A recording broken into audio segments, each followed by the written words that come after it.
chicagoreader.com/members. If you'd like to donate any amount from $1 on up, you can donate, or you can join our monthly donor campaign at various levels, starting at $5 a month, less than a cup of coffee. I'm going to do a tribute that Tiffany Walden from the Tribe sent in. Tribe's been a really great partner of the Reader the past year. And she says, storytelling has always been a part of my world. As a black girl growing up on Chicago's West Side, I spent many summers sitting on my granny's porch, listening to her and the other matriarchs on our block tell stories about the world around them and the people in it. When I got older, I realized our black stories are often missing from the overall narrative and history of Chicago. Thus, the Tribe was born. Through the Tribe, Morgan Elise Johnson and I strive to give ownership of Black Chicago's narrative back to the people. It's our mission to heal the broken relationship between Black Chicago and media, while also giving our people the tools to tell and uplift their own stories. We're thankful for the folks at the Chicago Reader who have been strong supporters of the Tribe since our launch in February 2017. Thank you for believing in the Block Beat, our award-winning collaborative series, and the other stories we've done together in the past. Chicago is a town rich in journalism tradition, and we hope people continue to support independent media organizations such as the Chicago Reader and the Tribe as we work to build a more inclusive and, most importantly, diverse media landscape in Chicago. So thank you so much to the Tribe for being a really terrific reader partner. I also wanted to mention a longtime Tribune reporter, Lois Wiley, just recently passed away. She did some really amazing stories in the 1960s on issues of abortion and homosexual issues, as it was called in the 1960s, and she just had a really storied career, and we were really sad to have lost her this summer. And the final thing I wanted to say before we come to a couple more staff members we're going to talk to today is that an example of amazing journalism, both in print and online form, is the 1619 Project of the New York Times. Our office here was all abuzz trying to get copies of it around the south side of Chicago. Couldn't get them, but luckily they're on order, and the podcast for the 1619 started today. So this project by the New York Times was really an incredible look at what you can do if you have the right resources and you can apply those resources with really terrific journalists and academics and et cetera. So I highly recommend it. Take a look at it. Use it as your weekend reading for a few weekends in a row and listen to the podcast. So I'm really excited to have two folks with that were kind of in the early days of the relaunch of the Reader. Even before I joined last summer, Ted Picars was working with Eileen Rhodes from Elsie Higginbottom's East Lake Management to explore the concept of taking over the Reader as newly independent. And then Nicole Lane joined from, and I had met her through 60 Inches from Center. Oh, I got it right, man. I get it wrong all the time. 60 Inches from Center, when I had asked Tempest Hazel to recommend some folks that might apply and work in the administrative place. And we were very interested in when we were staffing up, even on the business side, to involve people that cared about journalism, were trained in journalism, because there was always, I knew at a small company, everybody should know everything about a business. And so they joined us late last year. Ted, can we start a little bit about your background in journalism and then how you got into the Reader, and then we'll go to Nicole. Sure. So I was, I graduated college last year from University of Connecticut, and that's when I got involved in journalism. My first internship after my freshman year, I moved back to Chicago. I'm originally from here. And I got an internship with Windy City Live at ABC 7 downtown. So I worked for Val Warner and Ryan Shiverini and Jisoo Gi, who was there, who is now a contributor at Sun Times, actually. So that was my first kind of involvement in journalism in any type of way. So it was broadcast first. I actually wasn't even a journalism major. I came back to school that following semester and changed my major to journalism because they were like, this would benefit you more if you go along this track, and I enjoyed it. So it wasn't necessarily print at first. It was definitely broadcast, and I was doing my journalism courses at UConn, and I came back from my second internship, and it was in radio for the Steve Dahl Show and done Connor McKnight postgame show. So I was kind of doing a lot of different types of journalism, and it was more talk show radio with Steve overseas Dahl. at one point too. Yeah, so I also was studying Arabic and Middle Eastern Studies at UConn. So I took a course from someone I looked up to, Richard Bernstein, who was the head. He's opened Time Magazine's first bureau in China, and he was the New York Times bureau chief in Berlin and also in China, I think, at one time. But so I took a course from him, and I got really interested in international reporting and international issues.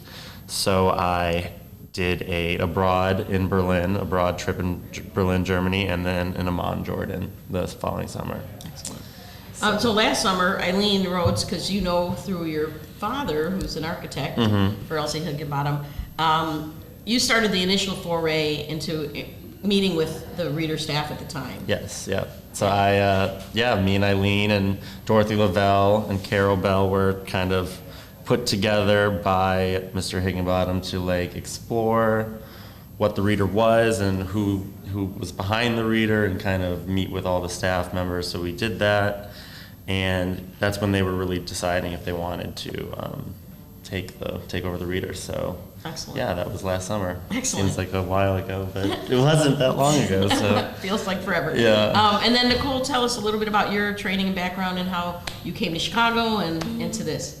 Yeah, so I actually studied photography in college, had an English minor, but it was more creative writing. I was never really that particularly drawn to journalism when I was younger. I was more interested in writing a novel or, more of a creative art, visual art path. That was my goal, so that's why I moved to Chicago. From North Carolina. And so when I came here, I didn't really know what I was going to be doing in terms of a career. I was looking more for gallery jobs or museums. And then I had some personal health issues, and I realized it wasn't really being talked about anywhere. I was feverishly Googling. This was like 2013. And so I decided to just write my own article about it. And that was for Bustle. Probably like 5 years ago. And so that started my path into journalism. I didn't really even know that it was journalism. I think I just was like, I'm writing about this, I'm writing. As long as I'm writing, I'm happy. And I was also doing art exhibition reviews, writing a lot about women's health topics. And I'm still doing that now, like 5 years later. I'm still kind of juggling those two topics, as well as a lot of other things, film reviews. What are some, but you write for the reader a little bit now, Yeah. but what are some of the other places you write for? Yeah, so some of the other places I write for are Playboy, Rewire News. I'm working on an article for them right now. I wrote a lot for Into More before they stopped existing, which is unfortunate. Them, which is another queer platform. Vice, I've dabbled in Vice a little bit broadly. All sorts of places. And then in terms of Chicago, I feel like I write for a lot of places that are based in LA and New York. And so in terms of Chicago, it's been a lot of New City. I've written for New City quite a bit. And then a little bit for The Reader. So yeah, when I first came to The Reader, it was like a whole new world, because I've never really been involved with a lot of Chicago journalism that much. I mean, I would like to, it just hasn't really worked out that way. I've just made connections in other cities. Yeah. Excellent. Well, we're here for the telethon today, chicagoreader.com/members.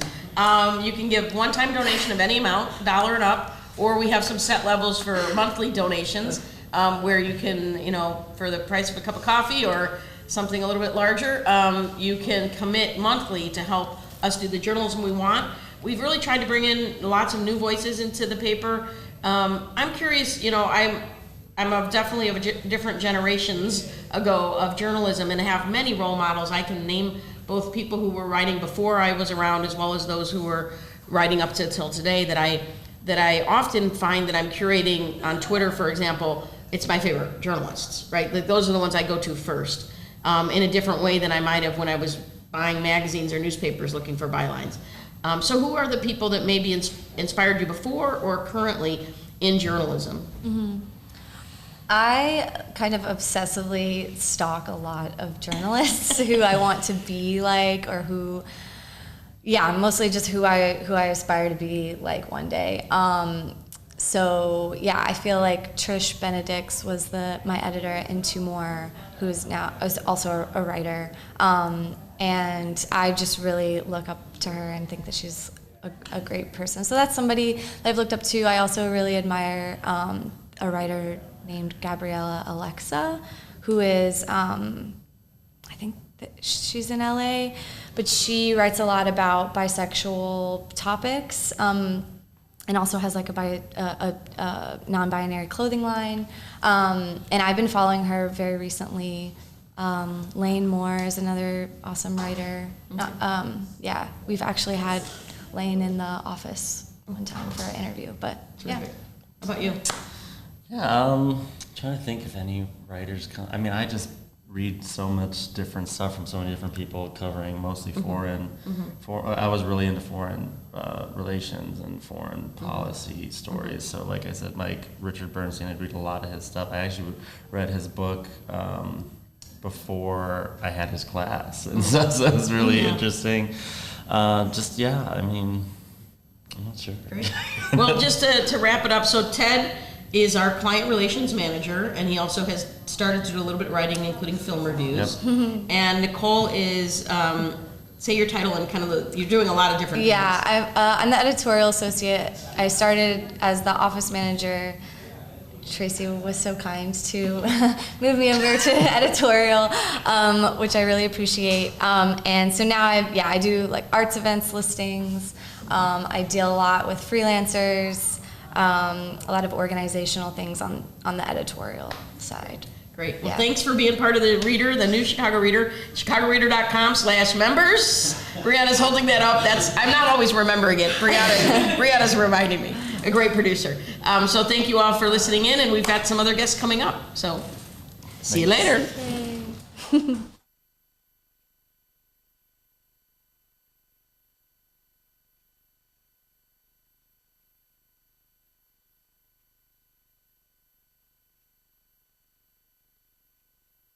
Read the Chicago Reader to get up to speed on what's what in Chicago. Culture, food, arts and entertainment, weekly concert listings, weekly event listings, the environment, travel. I can continue, but you get the point. And for all of you Chicago political junkies, raw weekly columns on real city politics from Maya Dukmasova and our very own Ben Jarofsky. The Chicago Reader, free to the public in newsstands throughout the city and online at chicagoreader.com. Read it now and be a more informed Chicagoan. You were listening to and watching A Love Letter to Chicago Journalism, brought to you by the Chicago Reader. From the Chicago Reader, we are live streaming. Your monthly donation will help keep the Chicago Reader independent and thriving. So just go to chicagoreader.com/members and send a donation. It could be a $1 donation, $5 donation, $100 donation, whatever. Pick the donation. We'll take it. Once again, your monthly donation will help keep the Chicago Reader independent and thriving. Go to chicagoreader.com/members. Welcome back to our Love Letter to Chicago Journalism live stream telethon.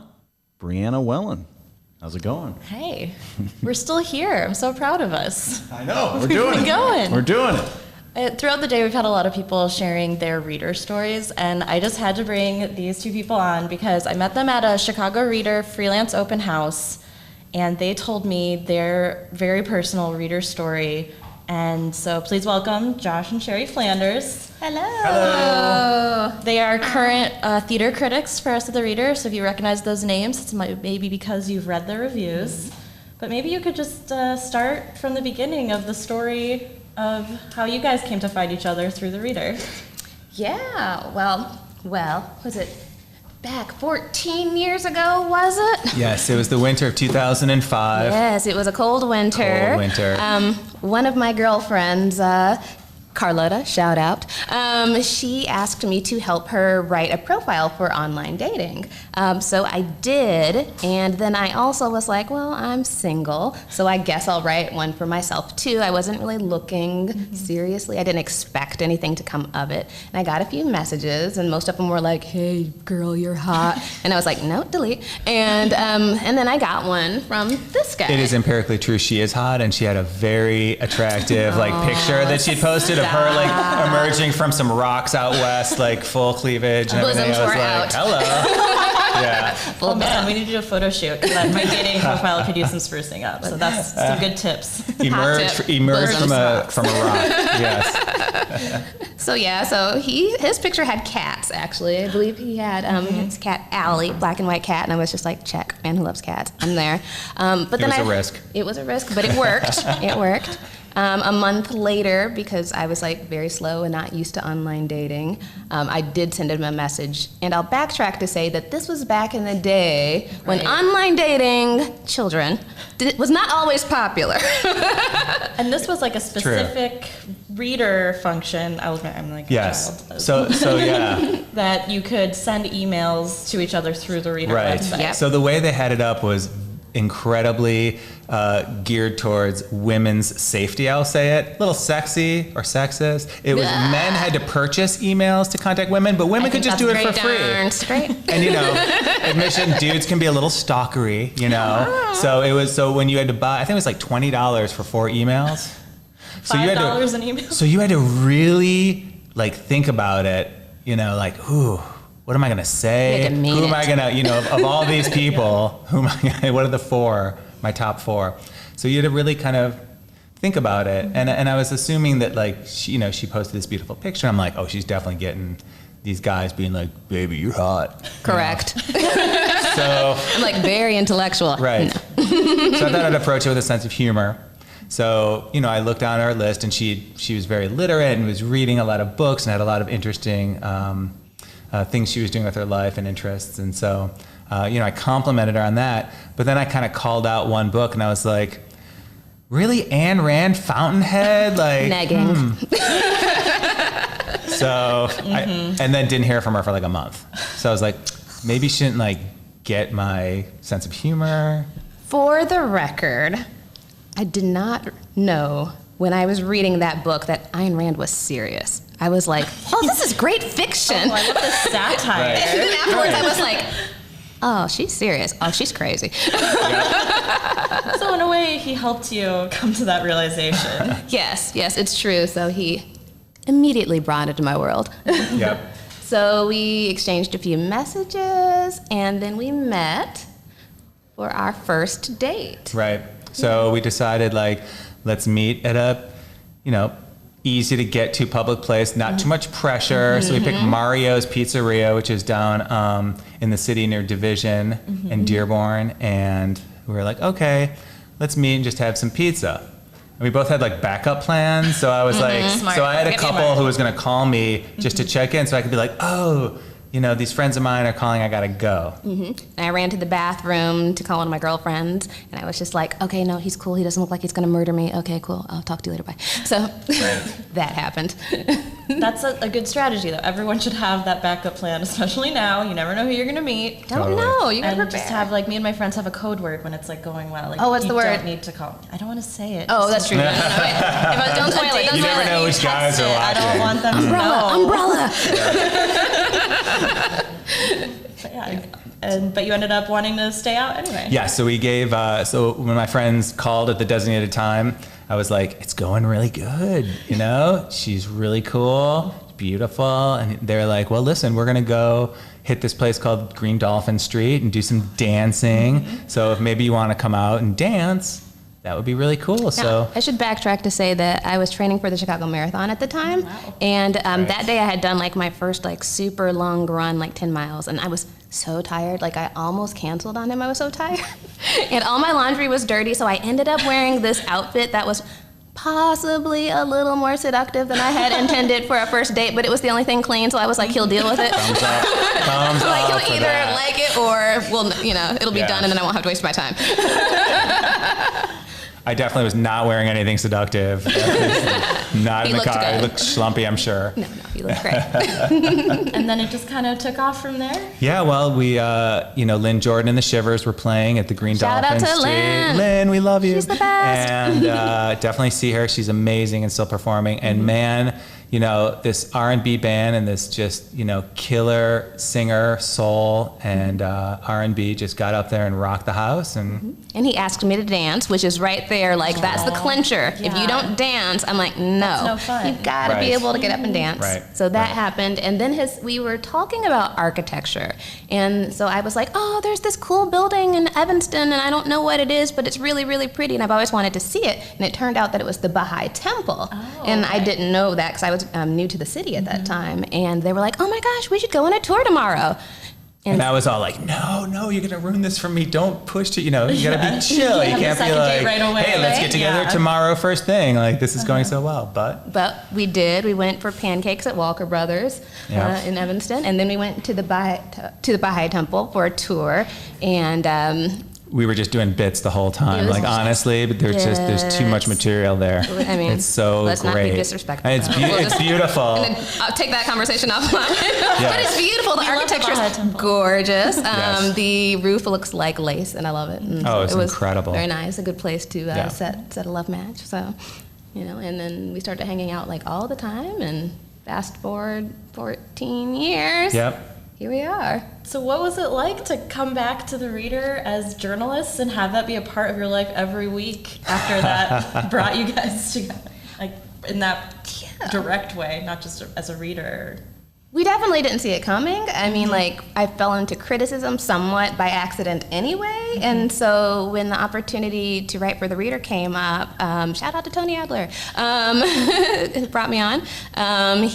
I was just like, wow, this is really weird that it has come full circle. And then a few months later, here Yep. comes And then when Josh. we met at the open house, Right. and Yeah. you know, it was it just felt like coming home. I mean, it was great. A Reader's been a part of our life for as long as we've been in Chicago, from before we met, and just always a staple of culture in Chicago, and a place to turn every week. So I was like, yeah, this is awesome.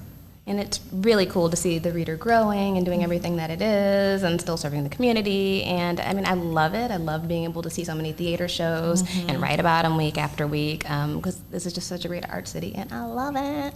Yeah. So since you're both reviewing theater, Yep. do you turn those review nights into like date nights ever? Or is it like work is separate, personal date nights separate? I mean, like, Our date night is like doing laundry on Yeah, Friday night. that's Like, true. seriously, that's our date night. So, yeah, absolutely. When we go to theater, it's awesome. So, you know, I mean, I think the person who's not reviewing that show is probably having a little bit more fun, Sure. you know? So I'm like, True. "Ooh, I just get to kick back and, you know. although we do write for several different publications, so Right. sometimes on rare occasion we actually are both reviewing the same show True. for different publications. So then we're like, we're not really going to talk about what we thought about the show until like after we've written our reviews. But we like, you know, we love seeing other critics there, and we start seeing a lot of the same actors who are, you know, in the city, who are sometimes coming out to sit in the audience to support their friends that are in a show or something. So it's nice to like see that community and be a part of it. It's always really wonderful to go Yeah. out. We never get tired of doing it. Like, Never. It's just so much fun. Always a date night. Yeah. And then final question, are there shows that you guys are excited for coming up? Any theater shows in the Ooh. fall? Something that you might want to like put work aside and just go enjoy together? Oh, boy. Yeah, we do that once in a while. We just recently. We just bought tickets to see Audra McDonald at Steppenwolf coming Yes. up in a few weeks. That's gonna so be great. I'm super excited to fangirl over her. Yeah, that's gonna be And great. Six was amazing. Like, we loved Oh seeing my gosh, Six, please and come we back, would have totally Six. paid to see that again. And you Yeah, know, that was a great show. there's was there's an definitely amazing times show. where Oh my gosh. where we'll see a show. We went to Timeline Theater to see Which one? a couple of things recently. They do such good work. Yeah. Shayna Madel was amazing. Yep. What was the other one? They put up everything they do is great. Yeah, yeah. But Spamalot's coming, so we're looking forward to seeing that in a couple weeks. Yeah. Yep. And and we got tickets to see Band's Visit. Oh yeah, the band's visit. We're gonna Yeah, see so we're that. going to see the Band's Visit in a Me couple too. weeks. So we're so looking forward to that. Yeah. I know I said that was the last question, but just one last quick fire. Yes. Go for it. Tips for people online dating. How do you make it stand out? Well, honestly, when we did it, it was so taboo. Like, we couldn't tell people we're online dating. This is 14 years ago, so there weren't apps, there were no smartphones, people weren't really online dating. So we had to tell people we like met in a bar or something that was like much easier to Yeah. describe. So My tip, based on what I found out by accident, is just be yourself, like completely unvarnished. Be yourself, because they'll either like what they see or they won't, and then you won't have to waste your time. yeah. I think It's so that's true. the best tip ever. So true. Yeah, definitely be yourself. And yeah, because you're going to be with this person for a long time and you're going to know all those dirty secrets, you know? Yeah, make it last. Yeah. Make it fun. Yeah, absolutely. I mean, when we got married on South Beach, no shoes, right on the rocks Chill. with a couple Chill AF. friends. And, That's perfect. You have to find that person who's going to want to do those crazy things like you want to do. So we did. Thank you so much, Josh and Sherry Flanders. Yes. And if you want to bring back personals, if you want to support the things that brought this couple together, you can go to chicagoreader.com/members. That's why we're all here today. One-time donation. You can donate 5, 10, 20, whatever you want a month. 100, 1,000. Yeah. Where are my millionaires at?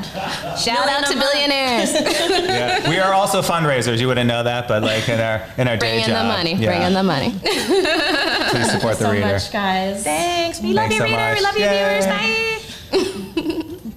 Read the Chicago Reader to get up to speed on what's what in Chicago.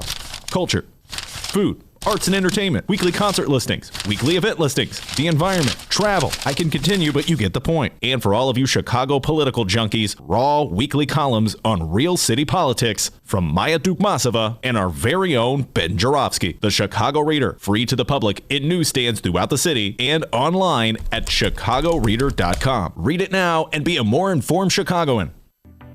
Attention Chicago innovators and creators, 2019 Chicago Ideas Week is coming soon. This week-long annual Ideas Festival is returning in October, and it's the largest, most affordable Ideas Festival of its kind. They bring in hundreds of thought leaders from around the globe and some local to share ideas and spark action. To get a better idea of what to expect, here's a bit of audio from last year's Chicago Ideas Week with special guest and Chicago comedian Cameron Esposito. Everything that I have ever tried to do has had two motivations. One is I really do believe in trying to create social change. And then the other one is I'm scared and alone too. So I would like for you to join me. Every job that I have, I try to make sure to hold the door open. That's like my motto for like if I get through, you're coming with me. And I believe in that wholeheartedly. And especially if I have more privilege than you, like I'm holding the door open for you even wider. Tickets for Chicago Ideas Week go on sale to members on August 22nd and general public September 10th. For more Chicago Ideas videos, head to chicagoideas.com/watch, and to get a sampling of what we have coming up for the festival, chicagoideas.com/attend. Once again, if you're a creator or innovator in the city of Chicago, you do not want to miss Chicago Ideas Week. For all the information that you need to know, head to chicagoideas.com, and we hope to see you there.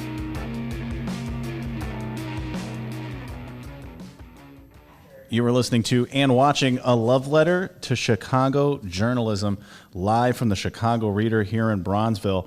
And hey, your monthly donation will help keep the Chicago Reader independent and thriving. All you have to do is go to chicagoreader.com/members.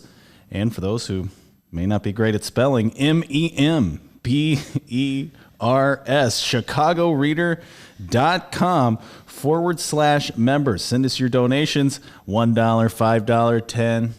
You see where I'm going? It's keep climbing up on the dollar amount. Donate whatever you want. Now we're going back to Brianna. All right, we're back. I just want to shout out to Dennis, who's been with me all day. Hey, thanks. Doing a great job. All right, yeah. Keep it up. Like I said, I think I hit the wall there about a half hour ago. We're going to get that second wind right now, right? Yeah. I am back here with Carly Ballerini, hilarious Chicago stand-up comedian extraordinaire. I love her so much. Hello. Carly is going to be hosting our Pooch Party, our Pets Issue Party, which will be coming up in September. Yes. And why you love dogs? You have a dog. I have a dog, so I feel like I'm very qualified for only that reason. It's not like we've done a lot of dog stuff, but she has, she's a good dog. She's got a big bush. I don't know. So when I first got a dog, I thought that, do you have a dog? No, I have cats. You have cat. Oh, you're a cat person. Mm-hmm. I know this is. I mean, no, it's totally fine. I think cats are fine. They're just mean and jerks. But other than that, they're like fine. They're cuddly. Kind of. When they want to be. Yeah. Honestly, my dog is like that. Okay, so when I first got the dog, I was like two things. You cannot shed, because I didn't understand what I was doing. And then also has to be like so cuddly. She grew 3 coats. Like, I don't know how many coats she has. It's like maybe 10. They're just like a coat on a coat on a coat. Every time she moves, there's just dust everywhere. And then also she's like one of those dogs she'll come up and then she has her fill of you, and then she goes under like a table and just like will go away. The cat of dogs. She's the cat of dogs. So anyway, but yeah, I'm gonna do the pooch party. I love dogs, so that'll be fun. And then they're dressing up, right? Yeah, so for those of you who don't know, you can go to our Facebook page, check out the event. We are going to be having a dog costume contest, which Carly will be in part commentating on. Yeah. It's a Chicago-themed contest. Dress your dog as a Chicago hot dog, dress as the Sears Tower, get creative. Oh my God, I'm so excited. What would you dress your dog as for this? Oh, that's a good question. You'd think that I would be on that. I don't know. She's just, okay, she's like a hot lady. Like, she's like a sexy lady. And so I feel like I would probably dress her as like an old movie star. You know what I mean? Just like something like very glamorous. Very glam, very like kind of demure, kind of like not, she's not gonna put up with your bull. So yeah, we were talking about the Music Box's anniversary earlier. I feel like you could channel one of the old Hollywood music. Yeah, like an old movies. Hollywood type. She's so opposite of everything. She also really loves getting groomed, because I think they do. So, do you know about so dogs have to get their anal glands expressed? Did you know that? I did not know that either when I got her, and I was like, excuse me? So I was like, okay, we'll take her in to do that. And so we took her into like a whatever, and she loved it so much that now she will just walk that way. She's like, remember where we go get my butt done? I love that. That's awesome. Yeah, she's just like a real old movie star. You know what I mean? Yeah, movie stars were always getting their butts done. They were. That was like one of their main things. They were getting their butts done. They shed everywhere. They had 15 coats. Yeah. So you do comedy in Chicago. That's part of how we know each other. What is it about the Chicago comedy scene that you love so much? Chicago has a real great, it's diverse talent. You know what I mean? A lot of really big people come out of Chicago.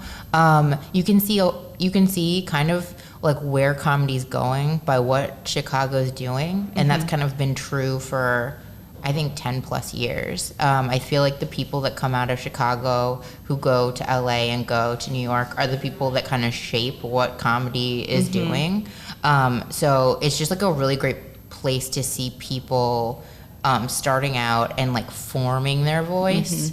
It's also a really great place to, as a comedian, start out and form your voice, because there's no industry here, so nobody's like watching you be a fool, and it's just great for that, because you can see there's lots of like avant-garde comedy right now that's like amazing, and it's like a spectacle and such a show, and then there's a lot of that kind of like old school just straight stand-up, and then there's people like me who are like in the real middle of like who knows what I'm doing, but like, you know what I mean? It's like this great so I don't know. It's great for that.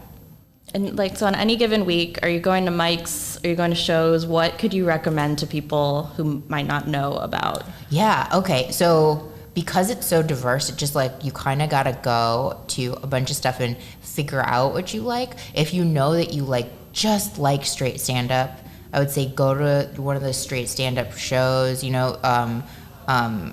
Timothy O'Toole's, CYSK, which Comedians You Should Know. Comedians You Should Know at Timothy O'Toole's downtown, has a great show every Wednesday.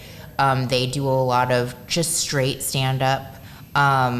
Zanies does bring in a lot of people, so they have just great straight stand-up. The Hideout is great for if you want kind of like a crazy, like more diverse, like spectacle show where it's just like wild. And Freak Fest is at the Hideout, and it's every month. Or no, Freak Fest is... Do they still do that? Because Everybody Megan moved. Megan moved. Okay, wait, never mind. Not Freak Fest, but there's still Helltrap Nightmare, and Helltrap Nightmare is every month. Yeah. And that's Sarah Sherman or Sarah Squirm online. And if you go to that, like, make sure you go soon because I think she's also gonna move. That's, I think, to me, the saddest thing about being into comedy in Chicago is that you just have to prepare yourself to, like, say goodbye to a lot of your Oh friends. yeah, there's an exodus every This 2 summer to 3 was years. insane. Yeah. Every 2 to 3 years, all the big dogs move away to go like reshape, and then you got like the little guys coming through, and then there are people like me who are just kind of like, I don't know what we're doing. I'm always out of the city, but like I'll stop by every once in a while or whatever. But yeah, it's like a cool weird town for that. I don't know. What are your favorite shows? One that I always love to go to, another person who just left town, is We Still Like You. They're still doing the show, just one of the creators just moved. Tyler. I just did his roast. Yeah, We Still Like You is amazing.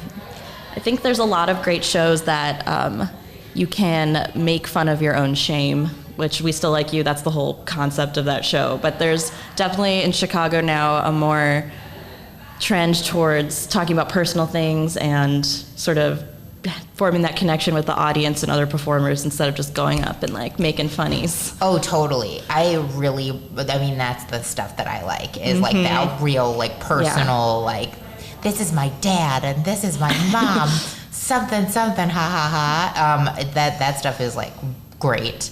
I think that I gravitate more towards those shows, but I always like to recommend the shows that I don't gravitate towards because I feel like that's like a lot of people, you know what I mean? It's easy to find We Still Like You, you know what I mean? Right.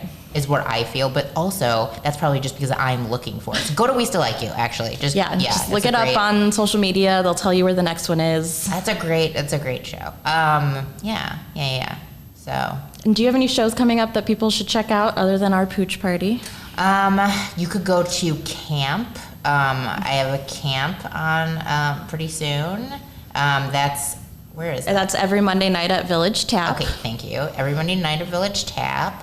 I do have a bunch of Chicago shows, but if you follow me on Twitter, I guess you'll know. At Carly Ballerini on Twitter. Yeah. And if you look back in the archives, you'll see Carly and I met maybe before, but we really connected when I wrote about one of the shows that you and Shannon Knoll did together. Oh, yeah, Space. Yeah. So again, chicagoreader.com/members, if you're donating money, we can write more about these awesome comedy shows that you should be going to see before all these comics move away from us. Yeah, everybody's leaving. Go get them. Yeah. Carly, thank you so much for taking the time to be here today. Yeah. And we'll see you at the pooch party. Yeah, I'll see you there. Awesome. Okay, thanks, guys. Cool, we'll be right back. Okay.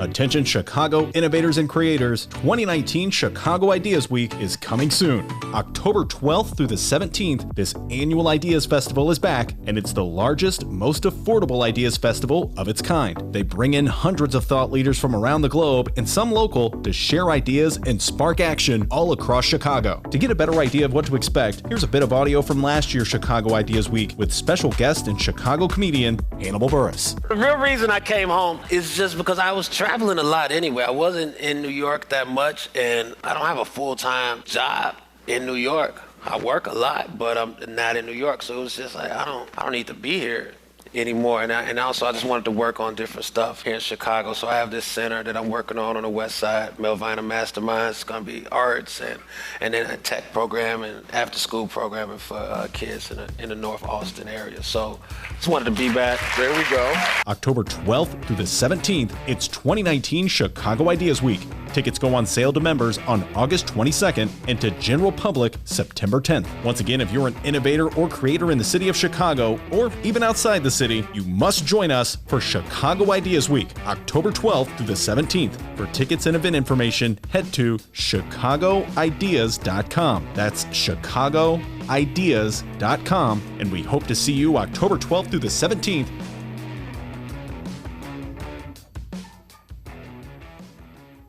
Read the Chicago Reader to get up to speed on what's what in Chicago.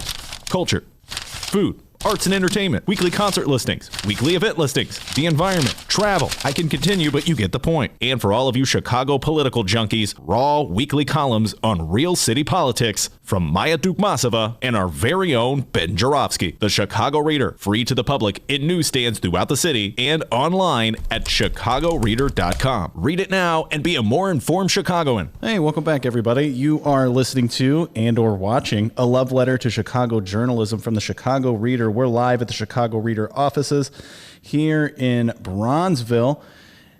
Did you know your monthly donation will help keep the Chicago Reader independent and thriving? Well, it will. Just go to chicagoreader.com/members for your donation. Donate $1, $5, $10, $15, $20, $1,000. Donate whatever you want. Once again, chicagoreader.com/members, because as you know, the Chicago Reader is free, a newsstand. So, it's time to pay up for a few of those readers that you've gotten throughout the years. chicagoreader.com/members. Back to Brianna. All right, we're back here with some more reader staffers. Please welcome Janaea and Yasmin. Hello. And part of what we're doing today is I think a lot of people don't necessarily see the faces behind the paper that we put out every day. So this is a chance for you to get to know some of the people who are working every day. Janaea is the face you'll probably see if you come into our office, greeting you bright and early. Yasmin's calling, emailing you. Yes. Reminding you to send hours. Yeah, today we had to send our hours to make sure we got paid in the middle of this telethon, and I did totally almost forget. So thank you for that beautiful reminder, because we love money. That's why we're doing this. chicagoreader.com/members. Help us get the money that we are asking Yasmin for, so she doesn't have to write us a personal check. Oh no, we'll be in the negatives. So I'd love to know, you guys both were City Bureau fellows before you came to the Reader, so you've obviously had this interest in independent journalism before joining the Reader team. Where did that come from for you guys, and what made you want to get into it? Yeah, well, I found out about City Bureau actually when I was away at college. I think they were founded in 2015, and I just went to college in 2014, away out of state in Ohio. And I really love that they were so community-based and so community-focused. I love journalism, but sometimes it can feel like a person who's writing a story is just not a part of that community and is very far-fetched and doesn't really necessarily care or understand the nuances of certain communities. And so I love how their focus was like, let's start from the people in that community and then tell the story, make them a part of telling that story. So then I was just really excited and thirsty to get back to Chicago and try to work with them. Yeah, I mean, I've been involved with journalism, I want to say 14, 15 is when I started, in high school. I could say 14, 15 years. No. When did you start? No, 14, 15 years old in high school, and it kind of just grew from there. And then I think City Bureau, they're for the people, by the people. And my morals really align with that logic. And the whole community-driven, community-based moral is something that I really follow. Like you were talking about criticisms towards journalism. I just don't believe in corporate America, and then I also don't believe in corporate journalism, I think that it causes some problems. So when City Bureau is the complete opposite of that, I completely jumped on it and wanted to be a part of it right away. And so how did that align to what your transition into the Reader and kind of what you're trying to do as part of the Reader team now? Save journalism. Save journalism. Save journalism. That's what we're all trying to do. Yeah. I think the Reader does such a great job of covering the arts. It's like theater. I really love our theater section. And that's how I learned about a lot of plays. And also our film section. And so I think that the Reader does a great job of kind of showing you what's going on in the city that you otherwise wouldn't know about, because at least for me, I otherwise would not know about them. And so I feel like we stay very connected to the arts and the creative communities that don't necessarily get that coverage in more mainstream publications in the city, at least I feel like. Yeah, definitely. And I think the Reader right now is trying to expand beyond the north side too, and get more boxes on the south and west side and stuff like that. And that's something that I can completely align with. Yeah, just some more background on what Janaea and Yasmin do is they're, as a team, Janaea is really working to make sure that our boxes are getting replaced, that we're putting them where you want them. When you tweet at me about where you want a box, I let her know. So we're really trying to expand that. And Yasmin's actually working on a really cool project that's bringing together all independent journalism in Chicago. I don't know if you want to talk about that a little bit. I do. I have updated numbers on it too. So Independent Media Alliance in Chicago, it's something that's it's a Tracy's idea, brainchild. She's had it for a while, and I was hired to help her out with that project primarily.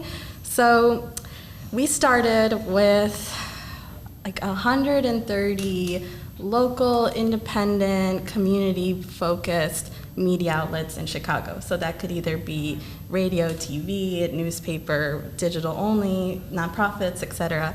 After some cuts, we sent a survey out to 101 media outlets, and that survey asked these media outlets basically really to give us a general idea of their companies. So it asked about budget, it asked about how many staffers they have, part-time, full-time.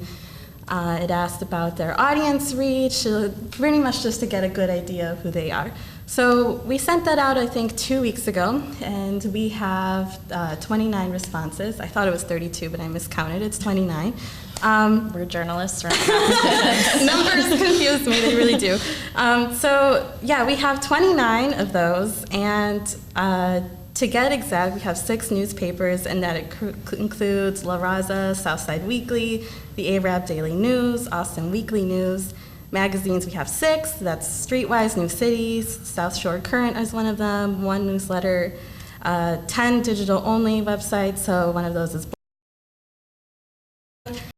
3 in radio TV, which is Chirp Radio, Vocalo, that I love, and Cartenquim. And then podcasts, we have 1, which is Ergo, and then 2 nonprofits, which is Free Spirit Media and True Star. So all really like great, well-known, exciting fans of True Star. Yeah, I used to write for True Star when I was in high school. That's how I kind of fell in love with journalism. Yeah, so that's why I said. Anyway. Yeah, True Star is great. Yeah, so that's very exciting. I mean, that's a kind of a high response. 29 for 101, I think it is. And more people can definitely still respond to that, Yes. right? Yes, we said the deadline was Friday, but we're extending it more because we want more responses, of course. And so if you do go to chicagoreader.com/members and donate money to us, it's not just giving just the reader money. There's a lot of projects that we work on with City Bureau, where they're from, or from The Tribe. the Tribe, Yeah. and all of these other independent newspapers that we're trying to bring together to form this alliance so that we can all, as Tracy Bame always says, lift all boats, right? Yeah, I love that model too. I think that right now journalism is just across the board in general, across the country, it's in a dire state. It needs to be saved, and I think that people are being very creative with trying to find alternative ways to fund our, journalism, fund ourselves. And I really think that this one is a prime example of that.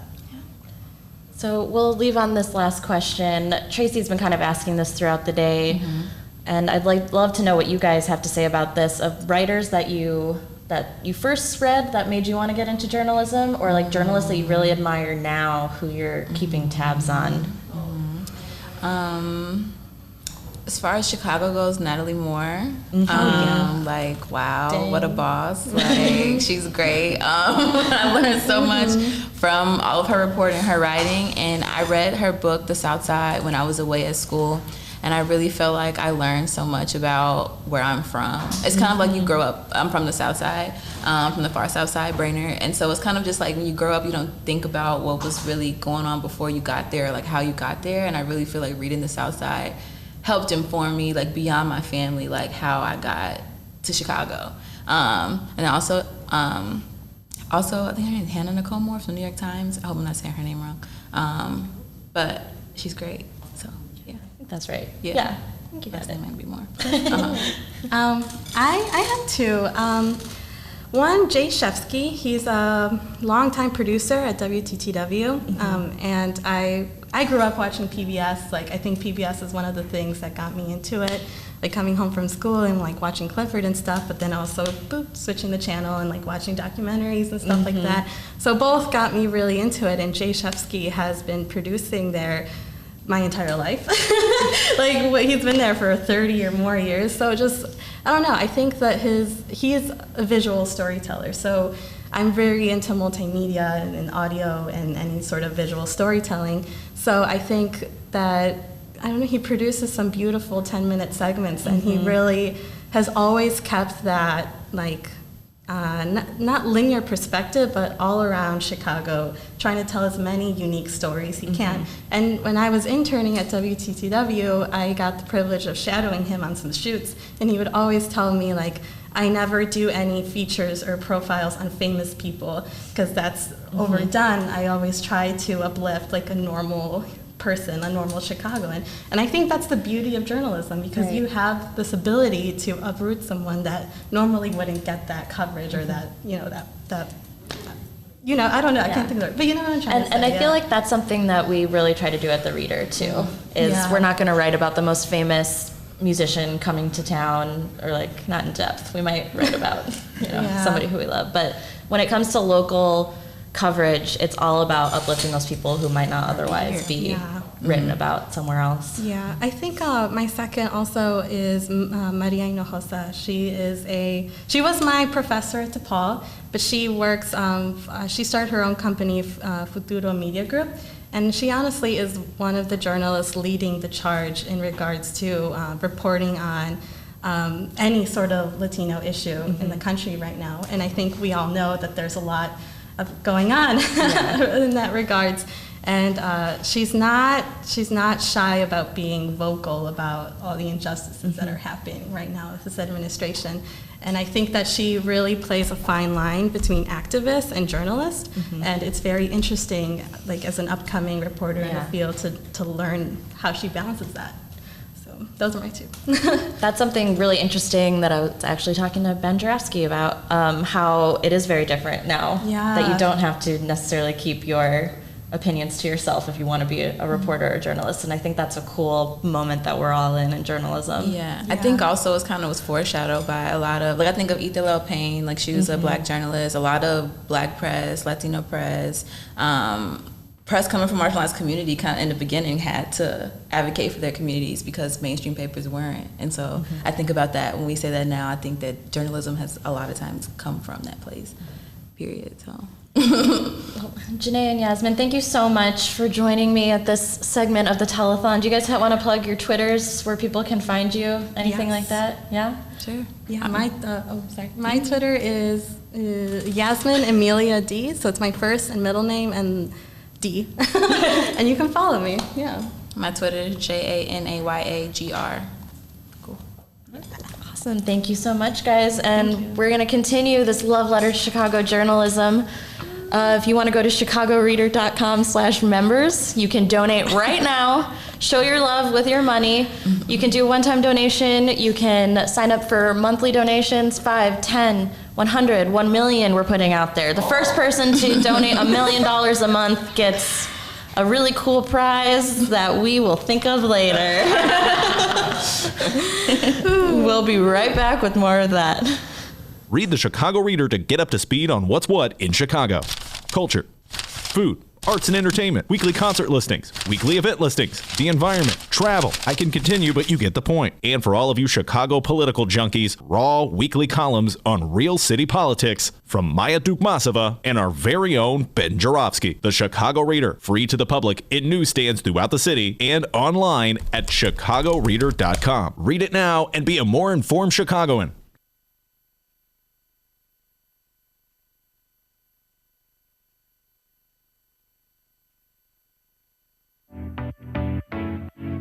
Attention Chicago innovators and creators, 2019 Chicago Ideas Week is coming soon. October 12th through the 17th, this annual Ideas Festival is back, and it's the largest, most affordable Ideas Festival of its kind. They bring in hundreds of thought leaders from around the globe and some local to share ideas and spark action all across Chicago. To get a better idea of what to expect, here's a bit of audio from last year's Chicago Ideas Week with special guest and Chicago comedian Cameron Esposito. Everything that I have ever tried to do has had two motivations. One is I really do believe in trying to create social change. And then the other one is I'm scared and alone too. So I would like for you to join me. You know, every job that I have, I try to make sure to hold the door open. That's like my motto for like if I get through, you're coming with me. And I believe in that wholeheartedly. And especially if I have more privilege than you, like I'm holding the door open for you even wider. October 12th through the 17th, it's 2019 Chicago Ideas Week. Tickets go on sale to members on August 22nd and to general public September 10th. Once again, if you're an innovator or creator in the city of Chicago or even outside the city, you must join us for Chicago Ideas Week, October 12th through the 17th. For tickets and event information, head to chicagoideas.com. That's chicagoideas.com, and we hope to see you October 12th through the 17th for 2019 Chicago Ideas Week.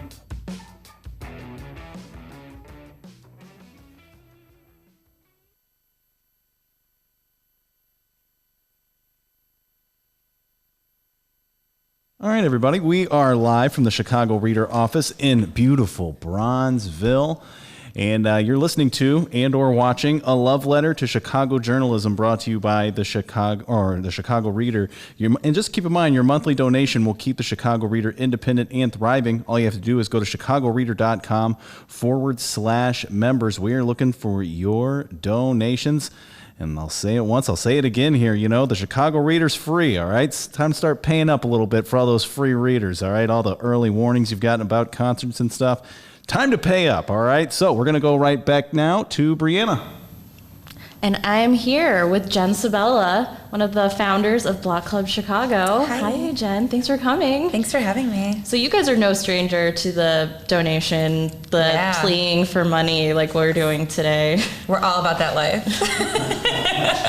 How did you start that model on your own? And like what tools can we bring to what we're doing? Well, honestly, when we were at DNA Info before, in 2017, DNA Info shut down. We were covering neighborhood news, and a lot of people, when it shut down, just reached out and they were like, "We would pay for this. Bring it back. We'll give you money." Yeah. And that's how it is. You don't know what you got till it's gone. And the fact of the matter is, it's expensive to produce journalism. I don't think anyone would be stoked if we came to their job and we were like, "Hey, why don't you do this for free?"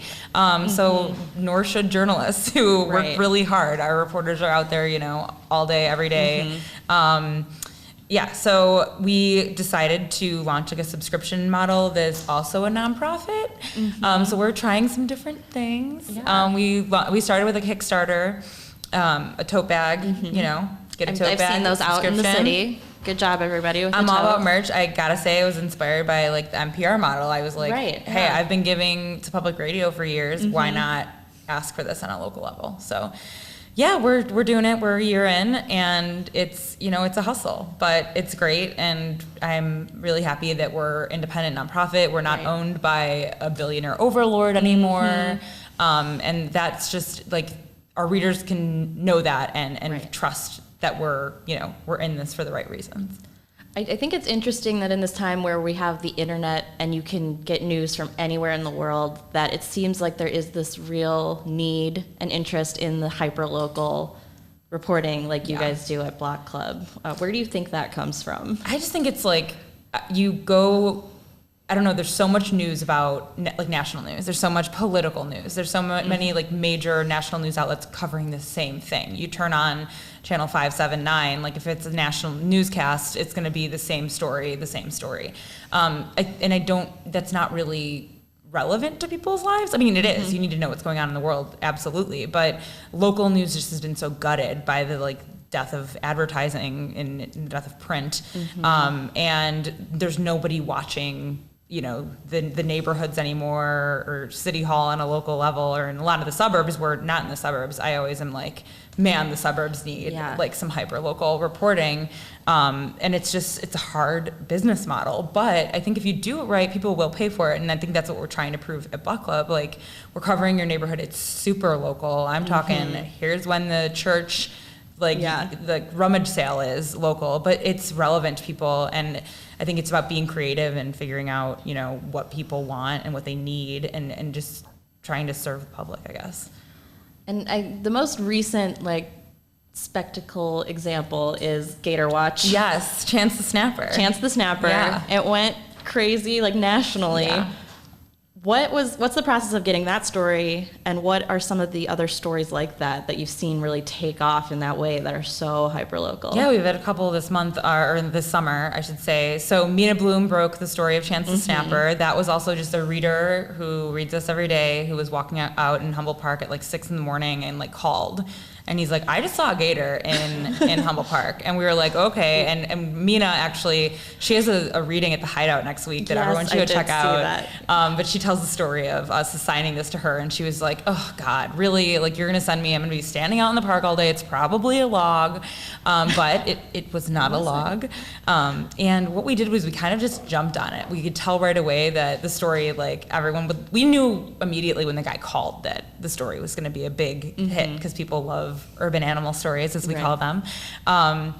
But yeah, we were just like, you know what? We should make this into a t-shirt. And it's like Stephanie Lulay said it at the desk. And I was like, I know I have the perfect guy who's been like tweeting about it, who's like a friend of mine who's an artist. And we just like got it ordered within 24 hours. We were like, this is what we said. And I said this, I think, on Twitter, like, hey, y'all, this is what we said when we came back. Like, we're going to try creative stuff to make money. And I think that's just about being nimble and just not putting something through, like, a committee.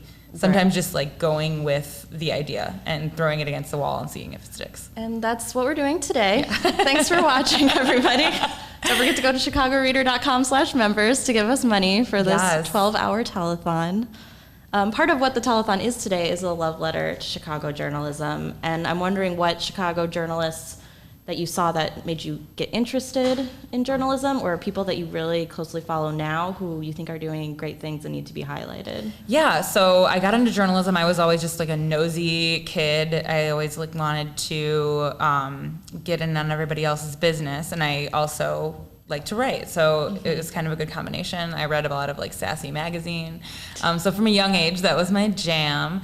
And then in college, my advisor was Mick Dumke, who I know was on earlier. Yes, that's right. He was my newspaper advisor, and he was just like, everyone in the journalism program was like, looked up to Mick, and he was our hero, and just such a great teacher, and just an inspiration, and really helped me. Like, after college, I was like waitressing full time, and he helped me get a job at the Sun-Times. So yeah, shout out to Mick. Reader fam. Yeah, reader fam. And then people. I just am so like inspired by Chicago media right now. I mean, the work you guys are doing, and I'm so glad like Tracy's on board now running it's so cool. I've always respected her work at the Windy City Times, and just keeping a local LGBT newspaper open for that long. Like, it's amazing. Like, it's a feat. And I think so. Yeah, Tracy, you guys are great. I love Heather, and at the Daily Line, Heather Schroen, she was a DNA reporter, and she went and took that over and is doing an amazing job. We have friends that are doing City Bureau. I mean, it's just like everyone's coming together and collaborating, and we've already worked with ProPublica, we work with the BGA, the Reporter, the Tribe. Like, it's just a better environment than I think it was. I think when we launched DNA, it was a lot of like, everyone just shit talking each other on Twitter all day, like, and hating on each other. And don't get me wrong, that still happens. But I think it's a lot more friendly now. It is. It's like, I think that once, DNA shut down, and a lot of papers saw big layoffs, and I think people were like, you know what, we're fighting for our lives here. And it's important to have a healthy media landscape, and not one outlet can do it all. Like, Lord knows we don't want to rely on the Tribune for arts coverage. No shade. That was really shady. It's not less shade when I say no shade after it. But like, no, it doesn't count anymore. It's fine. But yeah, I mean, you have to like invest in this stuff, and I think that sometimes Chicago like takes for granted the great media landscape that we That's have. honestly like something that's been so fun today is to have so many different journalists or past journalists, lovers of journalism who do support multiple platforms. Like you don't have to be, it's not like your Team Sun-Times or Team Tribune like Right. it used to be. Yeah. Like now you can give a little bit to everybody Yeah. and get a little bit of everything that you want. Yeah, and I also like, and Tracy and I were just talking about this before I came in here, but just like the ability to figure out a way together that we could even like share resources or pool resources and really like make everyone's lives easier and make the experience better for readers, you know, like, because that's why we're doing this. So you can go to chicagoreader.com/members to donate to us, or you can donate to Block Club. How do Yes. people do that? How else can they help you and support you guys? Oh yeah, so we have a free newsletter. It goes out every morning. It's you can sign up at blockclubchicago.org if you just want to try us out. We'll also, if you sign up to register, we'll send you an email giving you 2 months free. You can take a look and see if you're into it. Especially if we cover your neighborhood. If you sign up and you subscribe, which is $6 a month or $59 a year, you get a curated email. Right now it's just twice a week, but we will be rolling it out more often. And it's only stuff about your neighborhood. So it's news strictly from your neighborhood and events and public meetings. It's like everything you could possibly want to know about where you live. So go sign up for Block Club. And I was going to ask Jen a question. Oh, I've go ahead, Dennis. Got to know Welcome. Jen very well in the last few years. You were talking about neighborhoods, and I was gone. Maybe you guys talked about it. I don't know. But a certain event happened in a certain neighborhood over the summer. Let's talk about that alligator. Oh yeah, Oh, yeah. we talked about it. You guys we talked about it? Chance Good, Snapper. Did good. you think I wasn't going to talk about the alligator, Dennis? There had to be some Chance to Snapper We're never coverage. letting go of Chance. Okay. We're That's awesome. Chance I was going to forever. ask if you were sick of talking about Oh, him by now. absolutely not. Okay. Absolutely. So Absolutely ask Jen not. about We the love- alligator for the rest of her Forever. life. And I've had a Forever. theory on it. I was talking to somebody about it, and they're like, "Oh yeah, Rob, the guy, the alligator Yeah, Rob, he Alligator got Rob. to throw out the first pitch." But what about the guy What that? about Bob? Or what about the guy that dumped the alligator into the yeah. lagoon? Yes. He's not throwing out the first pitch. That's true. The complete opposite. Nobody likes that guy. Nobody likes that guy. I mean, he's missing in action. I mean, we did a story last week that was kind of a follow-up on all the people who have illegal pets. And actually, there is a big alligator market. And some people, we were Really? trying to track down where the gator came from Yeah. like, in the days following. And there were some comments, like, it was so-and-so's cousin. I saw him outside of the park, like, slinging gators. I was like, what? Slinging Gators! Throwing them around. Oh man! So there is a market. I heard that some people saw them for sale at a flea market. So, you know, And now, yeah, it's there's a kind market of for everything. like the person who cried gator. I feel like there's been a lot of other Yes, sightings. exactly. That I've seen Mina go out She's and be on like, it. no, No, this was not a not. gator, This yeah. was a log. That And when first you- one was a gator, not this one. yeah. And when you exactly. saw the alligator, it was a lot smaller than everybody thought. Everybody thought Yeah. it pictured like a huge, a gigantic. sweet baby angel. It was a- I'm it was a sweet baby angel. 100% going to Florida to visit that gator. The bow tie. Yeah, The the bow bow tie tie is what warmed got my me. cold dead heart. Yeah. I think that's another thing. It's like, it's so nice when everyone comes together over a story that isn't Right. terrible. I think Yeah. Chicago gets dragged to filth in the, you know, in the national news about being so violent and corrupt. I mean, you can't blame them on the corrupt thing, but when a story like that happens, everyone comes together and it's something positive. It's Yeah, really we nice. had our heartwarming story of the summer. And that is the plus of neighborhood news when you just want to focus on the smaller community instead of trying to like capture this bigger blurry picture of right. what you're looking at. You just, I think that that's like the lesson right now for everyone in media is like doing what you do well and like just doing that and trying not to do what everyone else does. I think that's what people want to fund, you know. So some niche. And if the lagoon freezes, maybe we'll see a penguin come in winter. Who knows? I would, That would be love. so What would the penguin's But it name would be? be cruelty to animals, so we shouldn't I do mean, it. yeah, like don't do it. I'm gonna but, get like, a if text it- right now that's like, it's cruel and don't do it. Yeah. But we'll keep an eye out for that penguin. Maybe that could be a reader block Yes, club collab. if collab, yeah. We the can next take time an turns. urban animal. I'm telling you, staking out that gator, we had to go through a lot of reporters. They were tired. It was like, that was a super hot week too. Yeah. Everyone's like, we're melting Yeah, out it here. was, yeah. Yeah. So we could all take turns, you know, staking out the gator or the penguin, if you whatever will. it ends up being. Yeah. I'm in. Let's do it. Thank you so much, Jen Sabella. Thank you. Block Thank Club you for having Chicago. me. Go donate to Block Club. Go to chicagoreader.com Be a member. members. Be a member of both of us. This is a vital and very cool news outlet. I would have not been who I am. It was a little baby lesbian from the South Side coming up and getting the reader I would get it at the Metro, and yeah. Anyway, it's special. Value it. Please value Thanks, us. guys. Thanks. We'll be right back. Read the Chicago Reader to get up to speed on what's what in Chicago. Culture, food, arts and entertainment, weekly concert listings, weekly event listings, the environment, travel. I can continue, but you get the point. And for all of you Chicago political junkies, raw weekly columns on real city politics from Maya Dukmasova and our very own Ben Jarofsky. The Chicago Reader, free to the public in newsstands throughout the city and online at chicagoreader.com. Read it now and be a more informed Chicagoan. You are listening or watching the Chicago Reader special. We're doing a telethon here. It's called A Love Letter to Chicago Journalism. We're here till 7 p.m. Almost 2 more hours to go. We got our next guest coming in, and as they get settled, my name's Dennis, by the way, and I want to share with all of you my favorite part of the Chicago Reader, the early warnings. That's right, early concert listings. When I first moved to Chicago, I didn't know anything about the news. I didn't know any of the politicians' name. Who's that guy? I don't know. But I do like music, and I like going to concerts, and I saw the Chicago Reader, and I said, holy crap, look at all these concerts. So I got some early listings here, early warnings. We'll go through a few of these early warnings as our guests get warmed up, and we'll get to them. All right, let's see here. Let's pick one of these early warnings. Here we go. Drug Apartments. That's a band, guys. They're going to be performing September 25th at Shuba's. Shuba's, where you can get tons of Malort. Big Chicago thing. Drug Apartments, once again, is the name of the band. Let's see. Who else we got here? We got Gentle Heat. Gentle Heat and the Bombats. They're going to be performing September 3rd at the Empty Bottle, and that's a free show. Holy cow, that's awesome.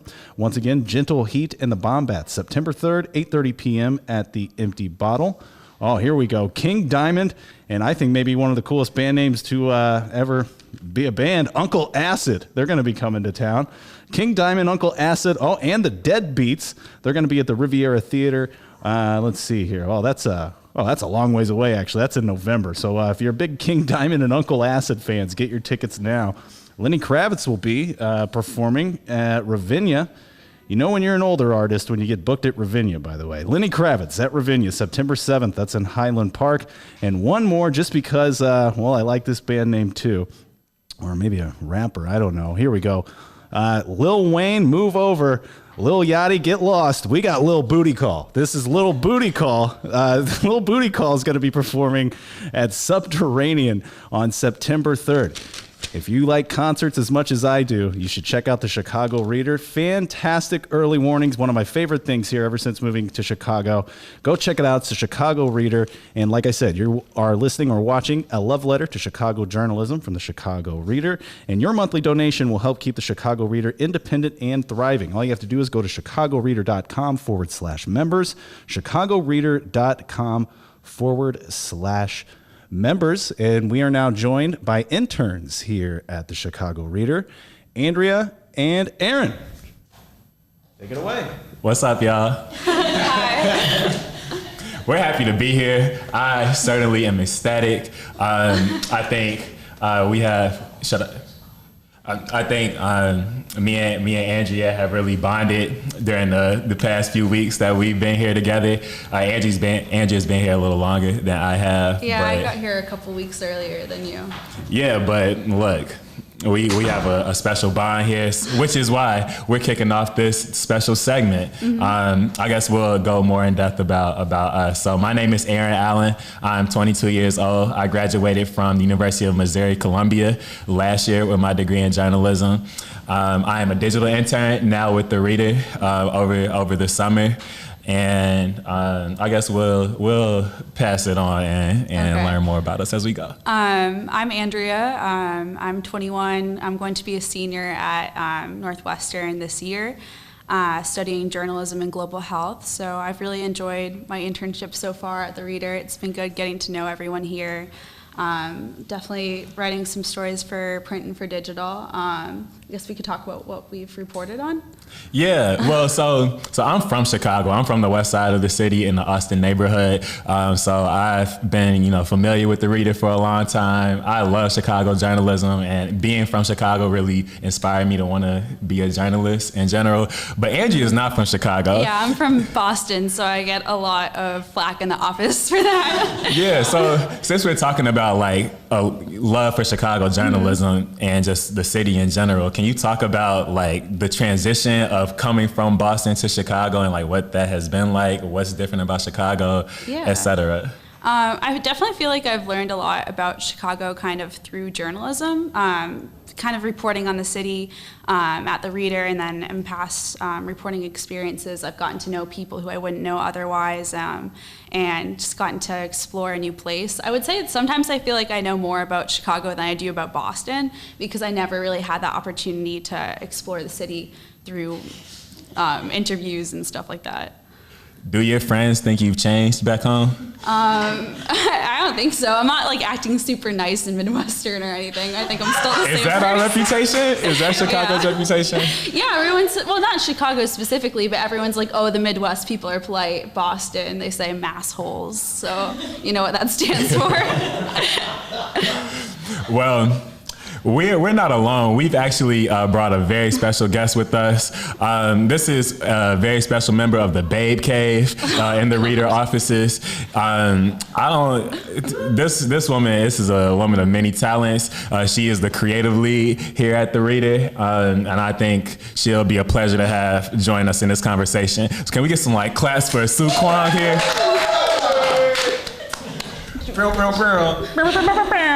Thank you for that intro. That was the first surprise. Second surprise. Speaking of massholes. Yeah, take it away, Andrea. We're going to have a little mimosa moment for our interns and honorary interns, Oh, Sue, thank you. who's like one of our favorite people in the office, always sitting with us. Yeah, so we brought the Always a hard youthful time. energy.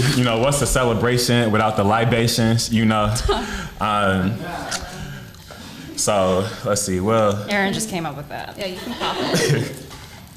This is also my first time ever doing this. This is like Yeah, a Aaron very wanted special me to moment. pop the champagne, and I said absolutely They don't need to know all of that. This is the first time he's ever drank. All right, No, you don't need help me with the. No, you were supposed They're to. adults. Woo! Got it. Yeah, I should have just done that in the first place. Nice. Nice. All right, you guys can Assembly start line. chatting while I. Okay. Cool, yeah. Sue, Aaron, how are you? how you doing? I'm good. So could you tell us a bit about your journey to coming to the Reader? I guess that's a longer question. More so coming to Chicago, the journalism music scene. The journalism scene in Chicago in general. And what has your experience here been like compared to like the other places you've been? Okay. Well, this is also my first time being part of the journalism industry. Oh, okay. So the way I got to Chicago journalism was that, speaking of massholes, and thank you for the intro at that moment, I came to Chicago to be with my sister. She's been here for like 16 years. Shout out Jasmine Kwong. And then Shout out Jazz. and then I was looking for jobs. The Chicago Reader happened to have an opening. I went to a talk with the creative director at the time, Paul John Higgins, shout out. And then the job opened, I went for it, got the job, been here since. That was a couple years ago. So I've also never done journalism anywhere else. So now I have a different perspective of it with the experience. And now I'm consuming news from Boston. Like I'm still following Boston Globe. And wow, I'm blanking out right now. Boston Globe. I mean, news. it's kind of the only thing we Yeah, have going pretty on much, right yeah. now. And like even news from home, shout out to my friends in Hong Kong. Like I'm following that closely as well. So that's the gist of it. Word. So this is a question for both of y'all, and I'm genuinely curious about this. How has your experience in Chicago and being a part of this scene changed you? Or how has it changed you or given you a different outlook compared to a different outlook on things? I guess being a part of journalism here in Chicago, I guess we have such a like the political scene is very it's wild, it's hectic in terms of like the art scene. And I guess just being here in Chicago, have you been impacted by the culture in general, and like do you see things differently in the way you look at the world? Take this one? Take this one. Yeah, I would say I definitely have gotten a greater awareness of just like diversity in general here. Not to say that my hometown isn't diverse, but I think that it might also be in the vein of what I was saying before, exploring the city. I've just been exposed to more types of people, and Chicago, I would say, is known for that, for like kind of having a bunch of different areas with different types of people. So coming down here, even to the office at the Reader, coming from Evanston, that's like two completely different communities. So has that changed me as a person? Maybe, I don't know. I like learning about people. That's why I like journalism. So yeah. For me, working for the Chicago Reader specifically, I think we get to see like firsthand, speaking with like interviews or like just how we work with stories. We know, and like the way we fact check, we just know firsthand what the news is, and it has really changed my perspective and my way of consuming the media, because we know what's happening out there. Like, all my coworkers are doing it. So now I question everything on the media, not in a dubious way, just like I scrutinize it a little bit more. So I think how it's actually made me a little bit more depressed sometimes, but also optimistic, because, it still keeps me so curious and so impressed with the diverse talents and diverse like food scene. All of this I wouldn't have known had I not worked for the Reader so directly for so long. Yeah, so thanks to Chicago Reader, just like Dennis said, that's how I know the city. And I think that another thing like that sets the Reader apart from other publications is that people really are committed to discovering like different types of people, different types of places. I don't think every publication's like that, and right. I think that also people in this office show like a great level of care in how they treat those stories, which is definitely something unique.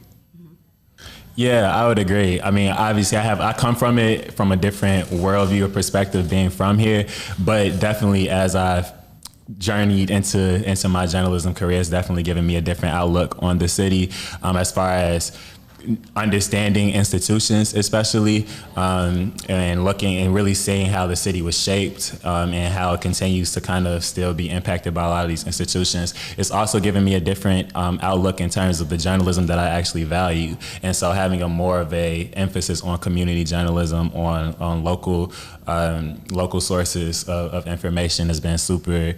It's changed my outlook on like what it means to actually be an effective storyteller in the city. Do you think that coming from Chicago and reporting here, you have a different experience reporting than you would if you were a transplant to the city like us? Yes, I guess mainly because I can see through different things. So it's helped me in terms of one like finding stories, for example, and really being able to know the city. But also I can point to what is missing.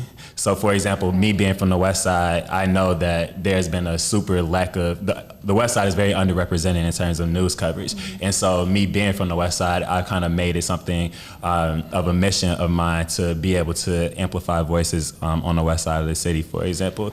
And so, yeah, I think that's definitely something, really knowing who's being covered and who's really being left out. Do you want to talk about what we talked about at the MCA?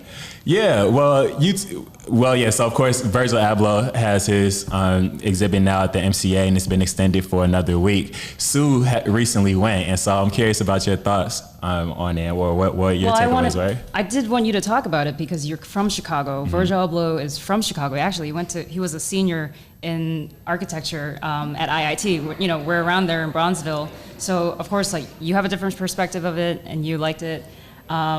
So I'm going to tie it to, like, speaking of Bronzeville, and, we're trying to be a part of the community. Mm-hmm.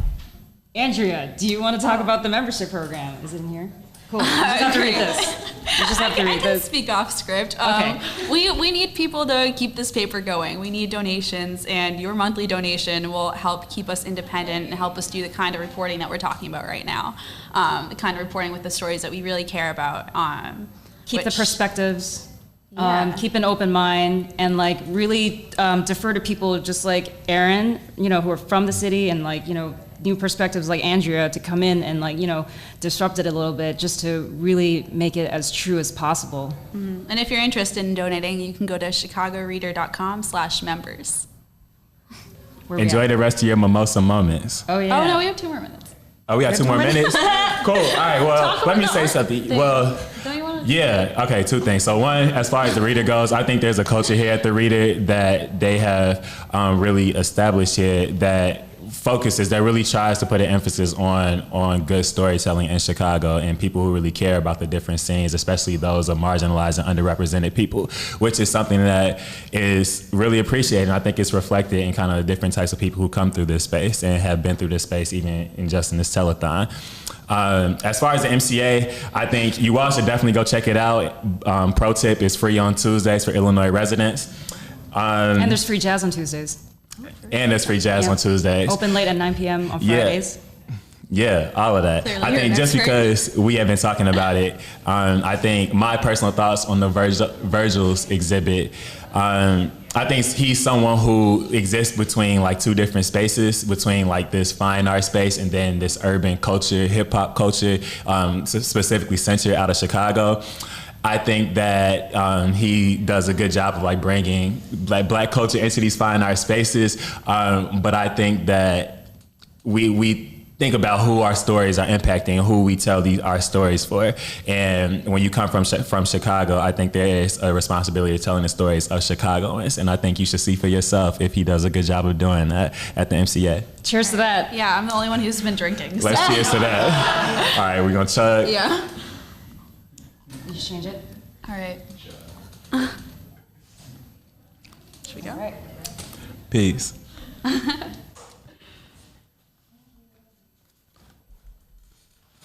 Read the Chicago Reader to get up to speed on what's what in Chicago. Culture, food, arts and entertainment, weekly concert listings, weekly event listings, the environment, travel. I can continue, but you get the point. And for all of you Chicago political junkies, raw weekly columns on real city politics from Maya Dukmasova and our very own Ben Jarofsky. The Chicago Reader, free to the public in newsstands throughout the city and online at chicagoreader.com. Read it now and be a more informed Chicagoan.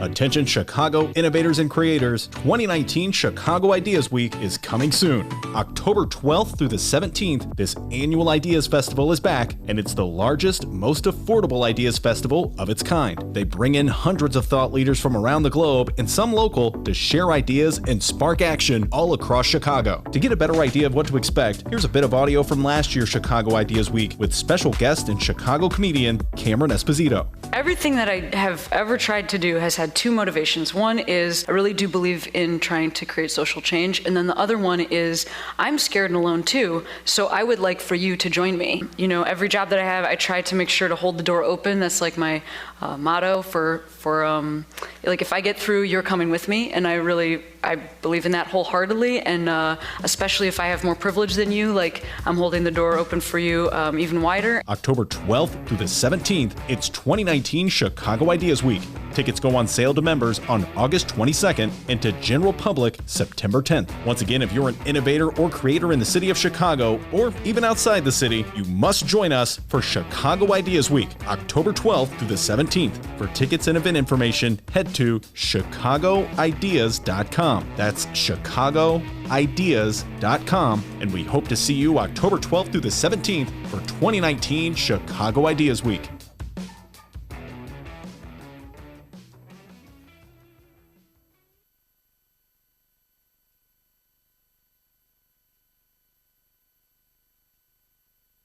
It's Chicagoland's adult entertainment playground.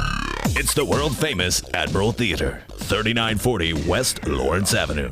The Admiral is homegrown from Chicago, and it's the most conveniently located club in all of the city. 15 minutes from the O'Hare Airport in downtown Chicago Loop. Voted Chicago's best strip club, the Admiral has showgirls galore and a variety of adult entertainment shows. The world-famous Admiral Theater, open every day from 7 p.m. to 6 a.m., 3940 West Lawrence Avenue. For events, showtime, and other information, visit AdmiralX.com. Must be 18 years of age or older to enter. All right, everybody, we're back. Welcome back to our Chicago Reader Live Telethon. We are having a good time. In fact, we're having such a good time. Apparently, it's wine o'clock. Cheers. Cheers. ChicagoReader.com. Oh, I got to get the people drinking wine. All right, there we go. ChicagoReader.com/members. Make a $1 donation. That'd be great if you did a little more than $1, though. You know what I mean? What about a $10 donation? Maybe you should do that. 15, 20, 25. We'll take whatever donation because, well, we're doing a live telethon. And let's find out more about Wine O'Clock.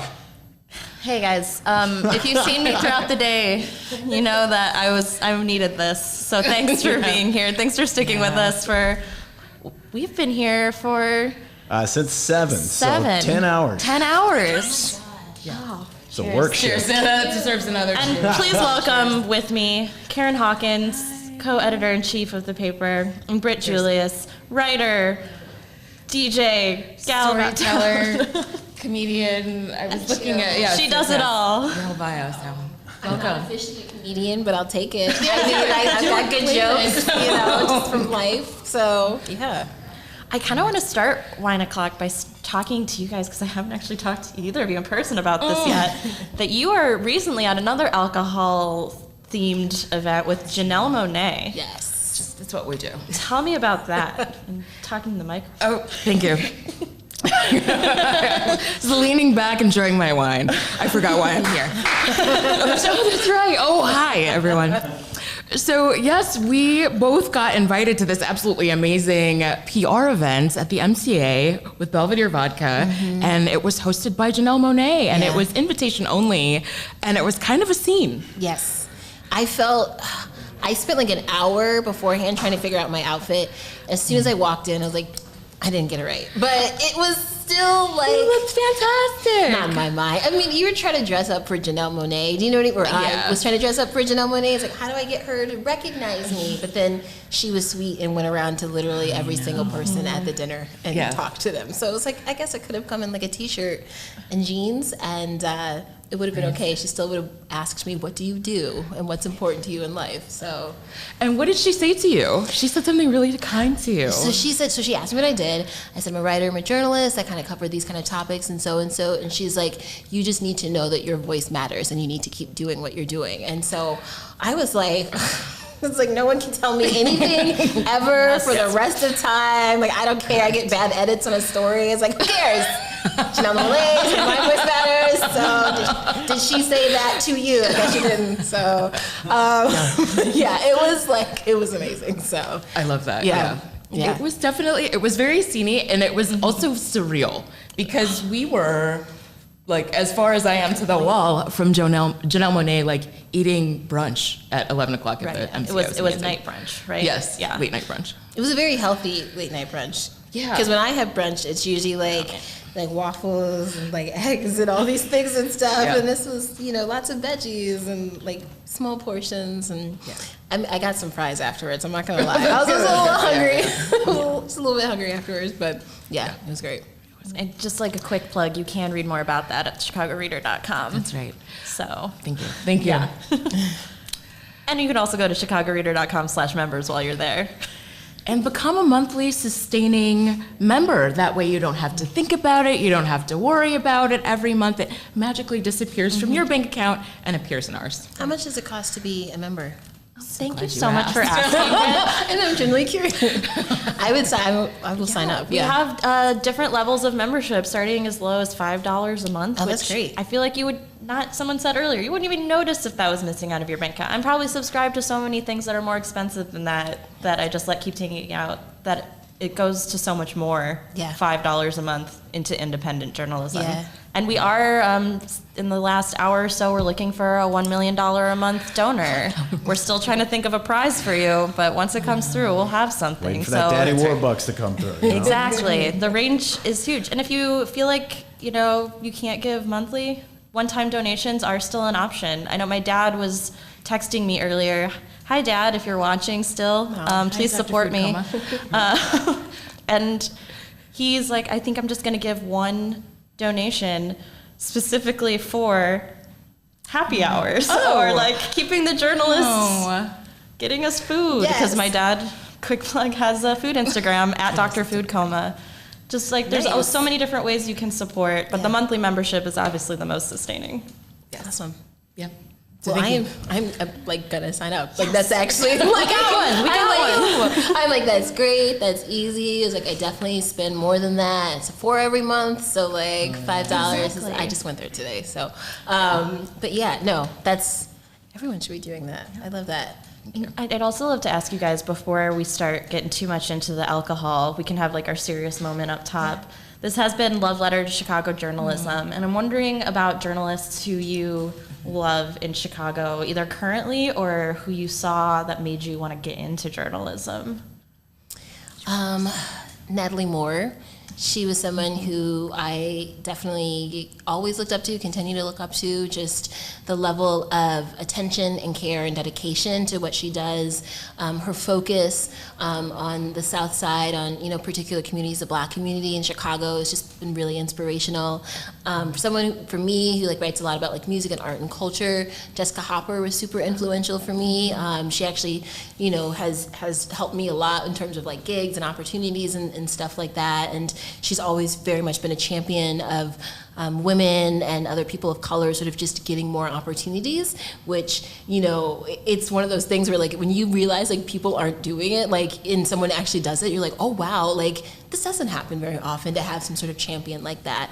So those are, who else, God? Well, I love my editor at the Tribune, Kevin Williams. He is so sweet and so cool and always just asking like, who's the coolest like 21-year-old musician you can find? And I'm like, got him. Like here's here's who I've talked to, and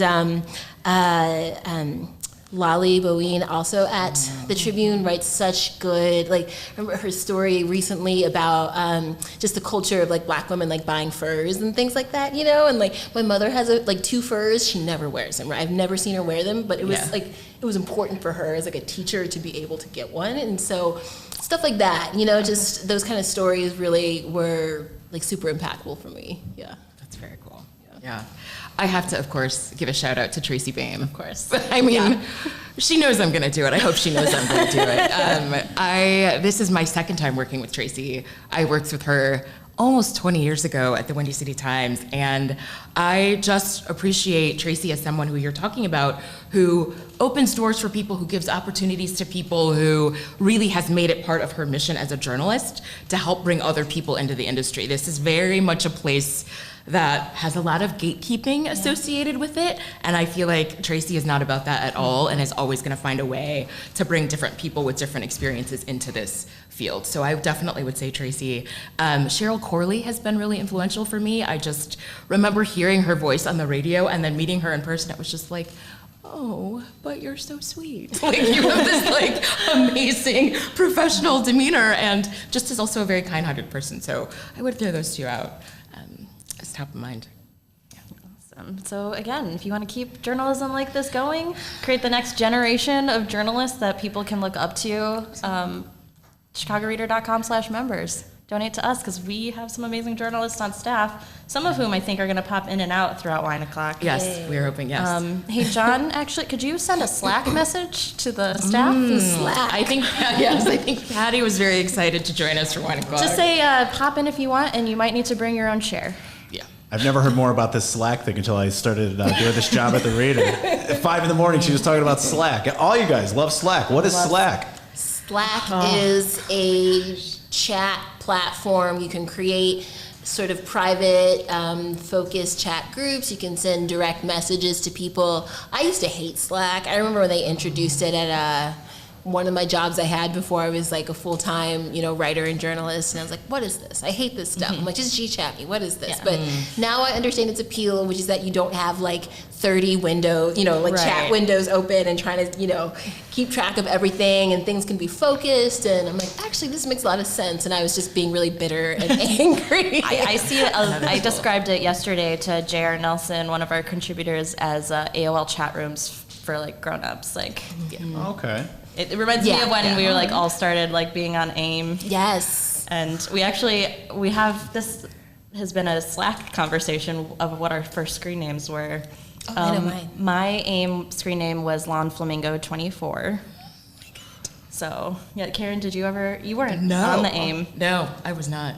Britt, what was yours? Pixie Sticks, spelled PIXISTYX, and I mean, I thought it was real special. We had no numbers. No numbers. You got it like. We were that's very, very amazing. early. My father used to manage a Rent-A-Center on the west side around like Madison and Pulaski, and so we had all the technology before everyone else did. You know, like we were online, and like, you know, I can't really remember not being online, to be honest, because we always had like it.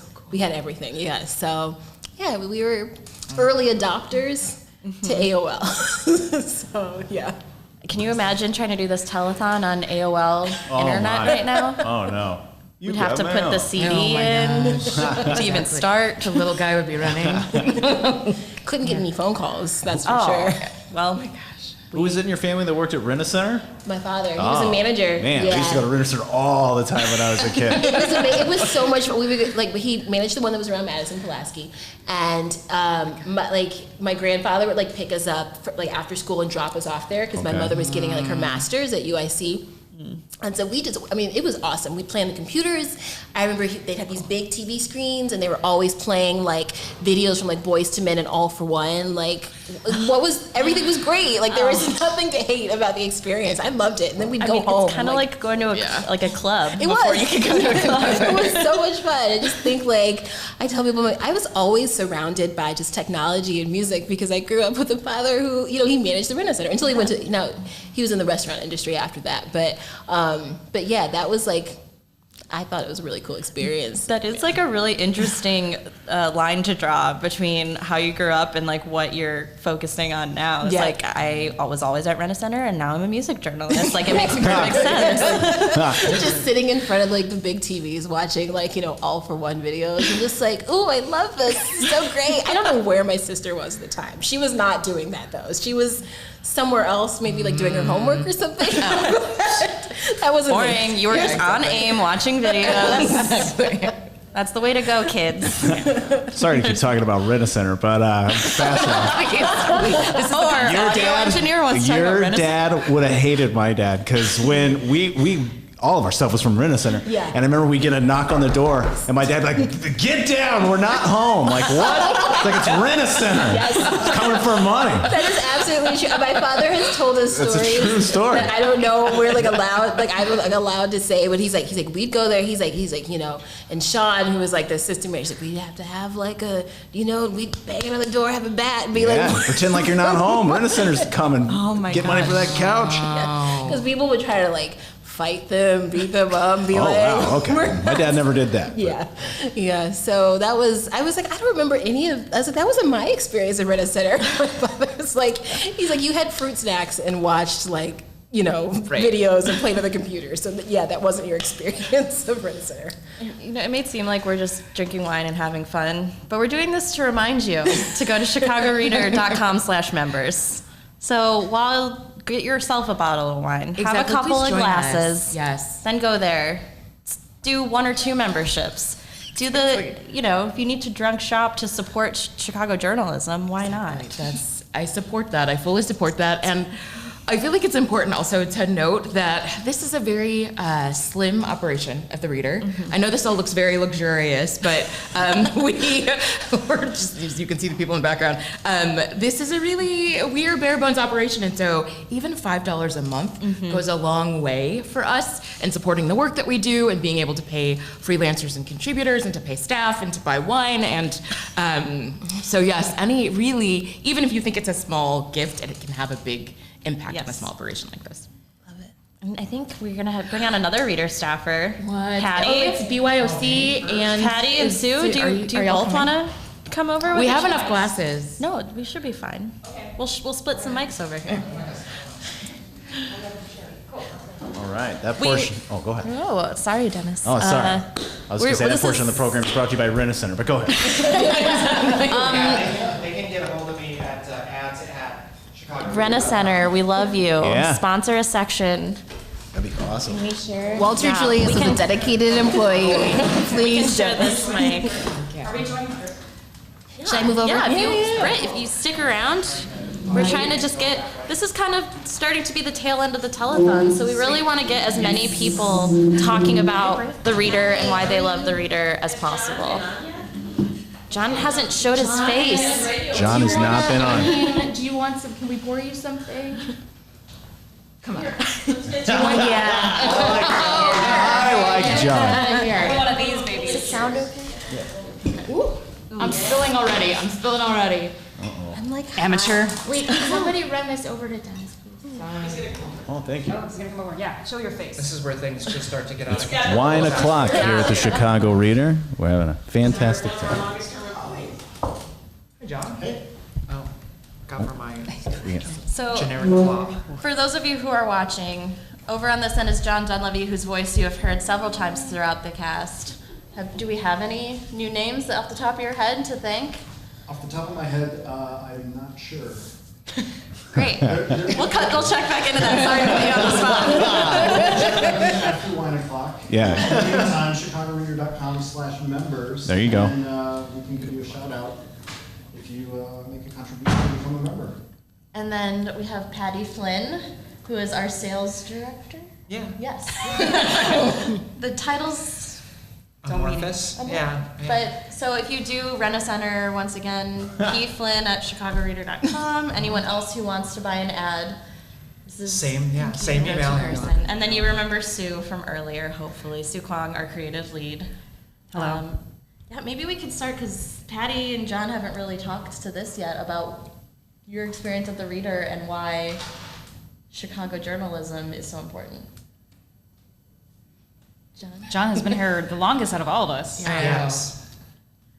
I've also been here since a little bit after 6 a.m. Yeah. this morning. There's also that. Part of this crew. Okay. So is that a pass? I mean, the Reader's just always been a great place to work because everybody is really passionate about doing what they do and making sure that the stories that we tell get published and, getting the paper out in print, getting stuff up online, telling the stories nobody else is going to tell. It's a great thing for Chicago. Yeah, I was going to ask John a question. What year did you start with the Reader? I started at the Reader in October of 1996. And you where? Oh, and you were where? Where was the Reader office then? So the Reader, when I started, we were at 11 East Illinois. When I started, we were on the 4th floor. I think I worked on every one of 5 different floors in that building at one point. I know, right? 5 floors. 5 floors.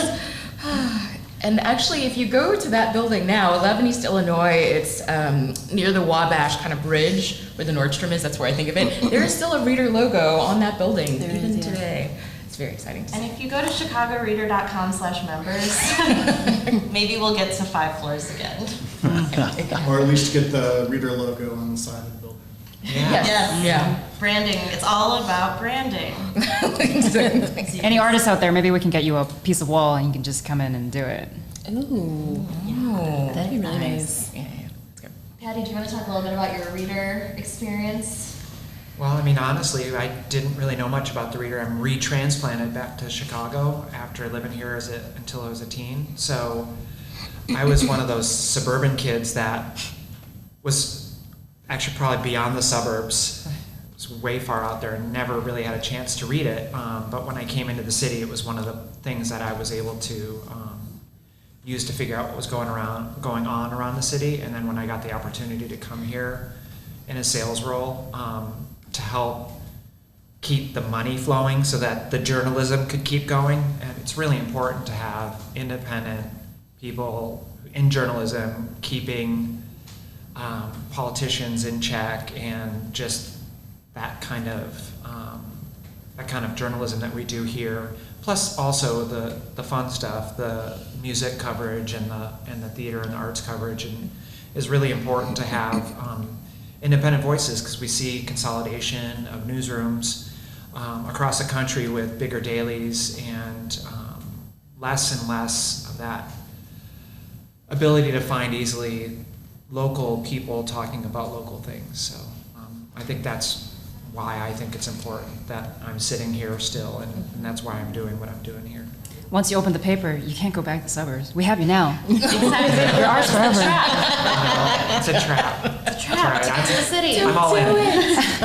I think we were trying to think earlier of a drinking game, and I think the one that we should do, if you're watching along at home, is every time someone tells you to go to chicagoreader.com/members, take a drink. And that will also encourage us to keep Oh, wait, I keep mentioning it. I had one and I forgot to bring the archives with me. I know. It's all right. I was going to bring one of the archive books and flip through it, and every time we saw like an Alley ad or a Metro ad that we were going to drink. But well, that's fun. Like, what are things you guys think of when you think of the Reader that would appear in like every issue? In the 90s. Well, when I grew up, the thing that always attracted me to the Reader was the Chicago Antisocial column. Do y'all remember?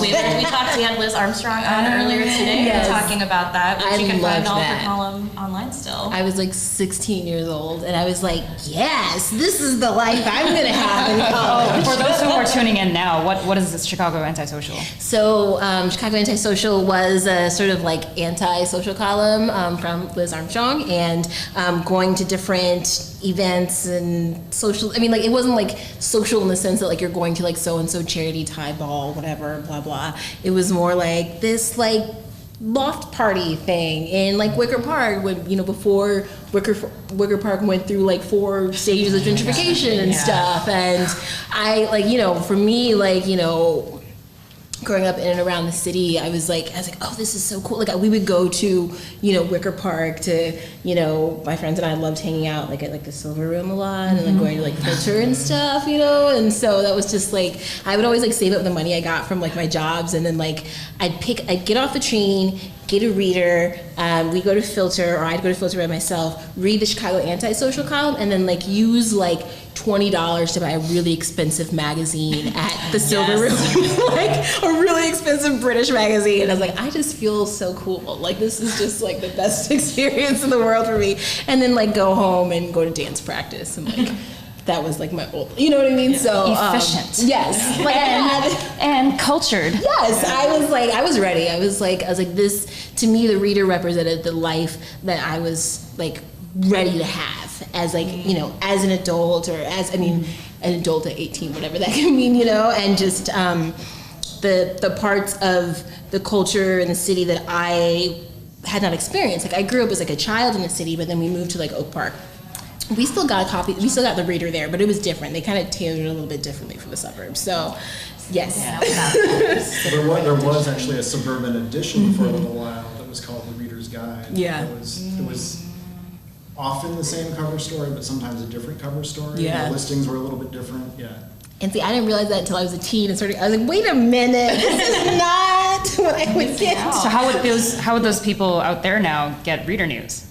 They could go to chicagoreader.com/members.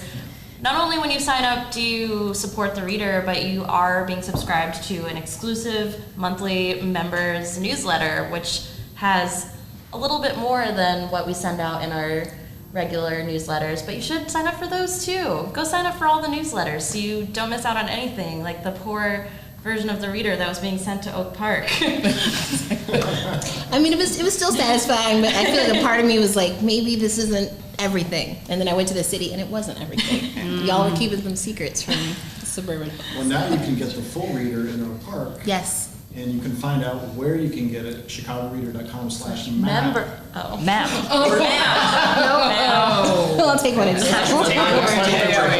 Take a drink. Thank you, John. Just a moment of silence for pouring more wine. So I have a Chicago Reader story that's very similar to that. I suspect I'm older than you are, but I also lived in the South Side. Lived on the South Side and then moved to the South Suburbs. And in high school, we would tell my mother that we were going to the Baker Square in Homewood, and really we were driving to Cafe Voltaire in Boys Town, right? Super close. And getting a Reader and sitting at the Punkin' Donuts and watching R.I.P. the Punkin' Donuts. R.I.P. A moment of silence for the Punkin' Donuts. And would watch like the drag queens going that way to go to the bar that was Spin, that is now, I think, a ramen shop. Yeah, and then the crowd's going this way to go to Medusa's, and we were just like, we're so cool sitting here reading the Reader Pocket Donuts. So it's just fun to watch things at that age, my you know? God, Like, absolutely. I love that there's like a common thread of like telling your parent you're going one way and then like having like a friend go, into the city, let's go. Like, out of here. That's what we would do at least. I was like, let me get back to where I'm from, you know? So, Yes. Yeah. I mean, I came up in the digital age. And when I got to the city a couple of years ago, I'm a transplant from Boston. You guys. I remember the first reader cover that I noticed on the street. It was actually an art photo, and I think it was a photo of nature. This is 2014. And it was an infrared lens on the picture, so it was really beautiful. And I just grabbed it, and I'm like, that's how I got into the news, into the content. It was great. There was a talk afterwards, and I went to it without knowing very much. And I was like, this is cool. I got to keep following this. And now you're running the place. I'm running the place. Now I get to choose what's on the cover. Exactly. Yeah, we did have a bunch of questions for Sue on social media specifically. Is it time to do questions for Sue? Why don't you pick? All right. Because the reason I thought of it was... Britt can pick. She wants. One of the questions I remember that reminded me is on here. What is your favorite reader cover you worked on, which was asked by Daniel Scruggs, who used to be a photo editor at the Reader as well. I have preps. Friends to all. Friends with all. One of my favorite covers is actually the one I worked with, Danielle. Shout out! It's the Best of Chicago issue from 2017. That was when we were down a person in my department, very small. And then Danielle and I were like, oh my God, we gotta get this done. So what can we do with our ever shrinking budget? So we hired Finer Signs to paint this mural. And we had to, and then once we found the sign painters, we're like, where do we get a wall? So Juan Kim at Kimski gave us the wall, and then Danielle took this end product, and that's the cover. It was very collaborative.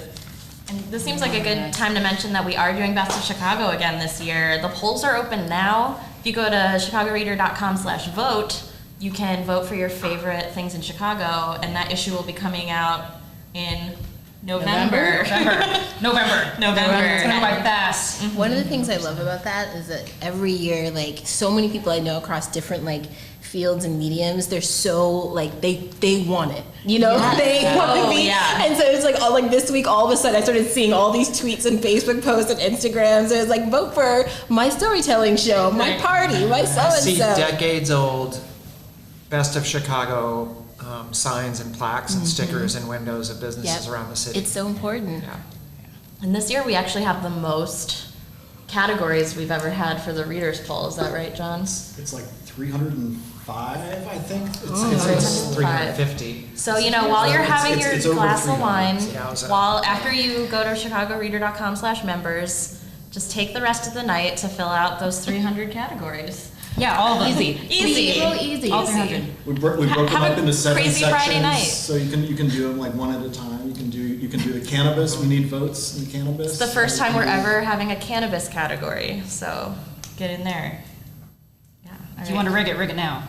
That's exactly right. Now is the time for a little Chicago-style electioneering. I mean, you can vote more than once, can't you? Yes. Next question. Is that a question for John? I mean, it is Chicago. You can vote as much as it is Chicago. It is Chicago. I've got a question. What's it like working at a newspaper in the digital age? This is from Courtney. Thank you, Courtney. Thank you, Britt. I do have an answer for this. Quality information is so valuable.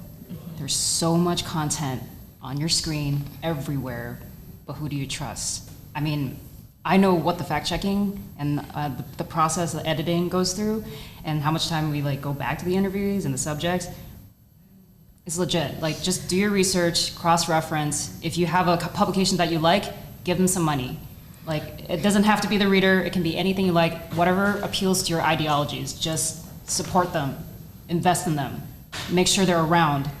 Yeah, and we've had several people on today from other independent news media is Black Up Chicago, City Bureau. We work with the Tribe very frequently. Love them. So definitely it's about supporting each other while supporting journalism. Exactly. So give everyone your money. Yes, exactly. At chicagoreader.com/members. I'm out already. Do you need another one? Yeah. You want raspberry? Yeah, that's what I'm currently. Raspberry reader seltzer. Hard seltzer. Can you just claw that over to me? Well, I can't claw it to you. I get it. I get it. That's funny. I do want to take a minute to just say this was a brainchild of what happens sometimes in the office after we've had the long days, and we're like, we all just need an opportunity to remember that we're all just people who can have fun together in the office, and that's part of what builds the culture around independent journalism, is knowing that you can feel safe with the people you work with, be able to be creative, challenge each other, and have fun and trust each other when you're working on these publications. I think this is kind of what that is right now for us. I feel challenged. Well, Sue challenges everyone. I know. I was going to say, part of the challenges I love watching the most is watching you fight with Philip, who we were trying to get on. Philip Montoro, our music editor. Trying to get him. He's walked by a couple times. Oh, We have a photo I together. mean, Philip, we're calling you out. He's probably gonna see it. This mean, is that's this is amazing. oh god. Okay, one of the questions here was, you want to read it? What was it like? Which one? The younger punk Sue. Oh yeah. Ari asked. Hi Ari. Ari asked. Younger punk Sue. That's it. Just says Talk younger about punk. that, and it's like, okay, this is a feature of me. I'm just gonna go out with my narcissism right now. Do Let's do it. This. Let's do This it. is me from 2014, 15, and the reader wanted to do a singles issue for Valentine's Day. That was actually my idea. I'm sorry if it went poorly for you. You sound so Sorry, not genuine right now. Sorry, not sorry. We have We're still talking about it. Well, then that's a great idea. Then Patty and I are Aquarius birthdays, so I was like, I was going through some rough stuff in the time, so I was like, Bridget, this is gonna be my birthday present. So I just wanted the photo and do the questionnaire. That was a really good bonding moment because we all came up with the questionnaires, and of course I probably have the shortest interview, and Philip is the longest. Like he just goes into detail, but we fight well. Yeah. It always comes up with a great end product. Exactly. Yeah. Yes. Love Oh, hi, Sam. Sam. Are you? 9 o'clock. Welcome. Hermit asks, just feature on that super rad barber. Of Oh yours. hell yeah! Oh. Barber Nas on Instagram at Barber Nas, no spaces. That's Nas. He's over at Madison Street Barbers at Western and Madison. So we met because we did a story on Hannibal Buress a couple of weeks ago, like a couple of years ago, and he was just a barber who came on to clean up his do for a photo shoot we were doing. And I don't usually like talking to like the center of attention. You'd be surprised to hear that now.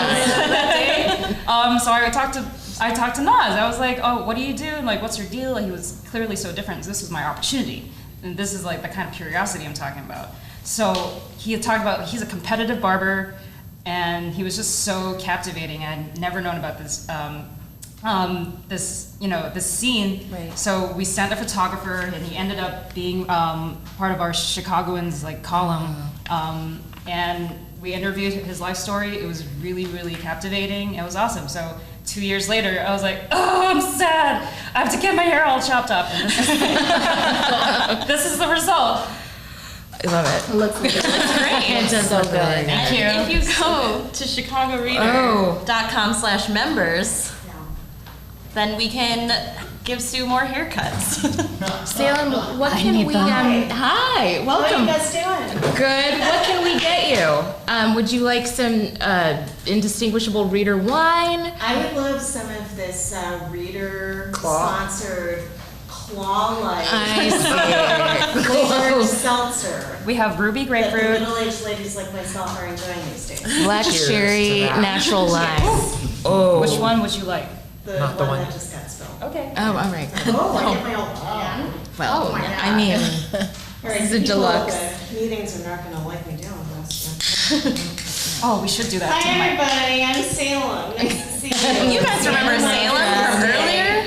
Oh. And Salem is actually who we had on when we yes, of talked to course. Liz Armstrong. Britt was just saying how Chicago Antisocial was one of her favorite things in the reader growing up. That's awesome. Man overboard. It's wine o'clock. That's awesome. I know it is Wine o'clock. There's some for the homies. That's right. I was pouring a little bit out. You guys talking about that, and we also talked about it again. Actually, the Ben Jarofsky show, I talked about it again because one of his guests today was Andrew Bauer, photographer, who was a photographer who was his sidekick throughout all those crazy moments. Yeah.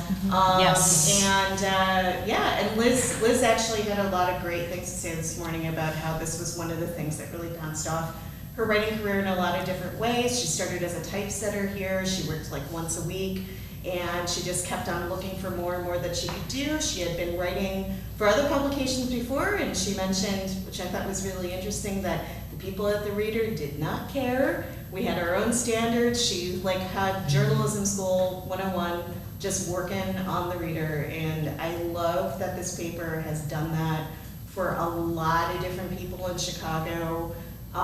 Both writers and a lot of artists have had some of their first great criticism in this newspaper. We've had great photographers that have gone on all over the world.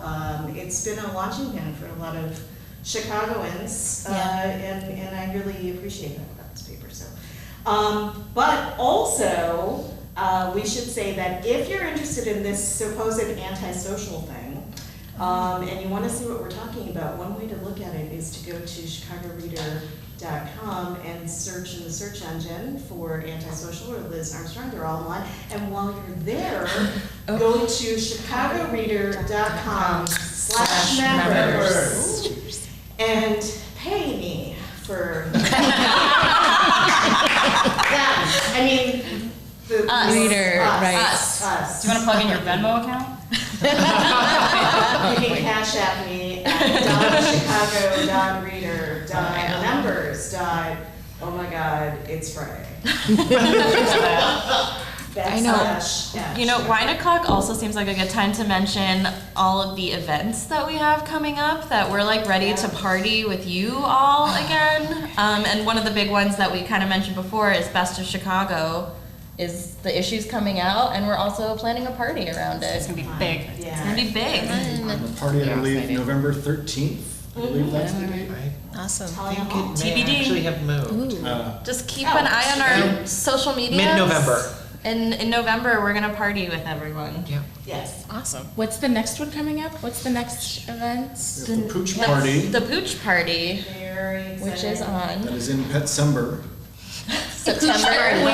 Like pooch, I thought you were saying a... See, that's why I just like saying pooch part. I like asking people because I like September hearing them 18th say. at Urban Pooch. Thank you I so haven't much, had any wine Tracy. o'clock. The voice from on high. This is no wine, Tracy. WHINE. September 18th at Urban Pooch, and then October 19th, we haven't announced it yet, but at Emporium, we are doing a cannabis expo. Ooh. Called, it's got a great name. Advertisers also. Oh, I know it. Oh, Totally Blunt. Totally Blunt. Totally Blunt. Say it again? Totally Blunt is the name of our And while cannabis. Patty's clever. here, if anyone's interested in being a part of those events and being a sponsor, having a table, sales at chicagoreader.com. I don't know if that one's actually the one. Does that one work? I think it works. I know ads at Chicago. Ads. It's even shorter. It's ads at chicagoreader.com. Welcome to Wine O'Clock. It works. Or go to chicagoreader.com, look on the bottom, you'll find the staff page, and while you're there, go to the top and hit chicagoreader.com members. Salem on top of it. Say it again. Hey, Dennis, are we getting any comments on Facebook? Are people into this, or? Everybody run away. I know, right? Exactly. Are we just hanging out? Which is also fine. Tracy's checking it out. We have hello, Karen Hawkins.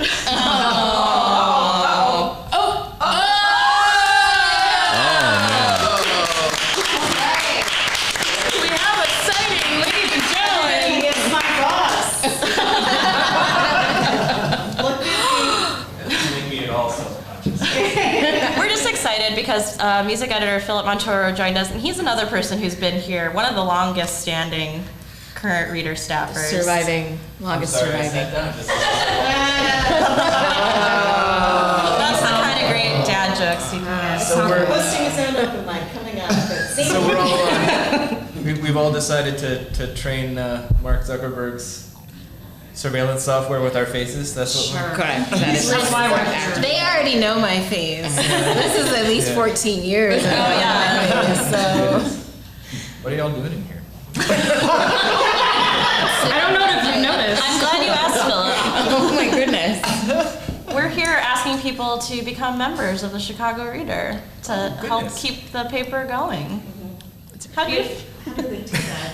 Oh, yeah. Wait, If only there was some short URL. Wasn't there a drinking game with this? It has to be a full moon, Oh, right? there is a drinking game with this. Yeah, that's what we So if you wanted to check it out, Philip, say, you could go to I'm not your target audience, but chicagoreader.com/members.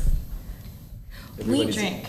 We never just got gonna hold Dennis's this what. up to Can the- somebody The microphone? Can you hear that? I'm on the claw. I'm on that's for claw Dennis. clock. I know it's for Dennis. We Oh, never do you want took me it to over there. John's on it.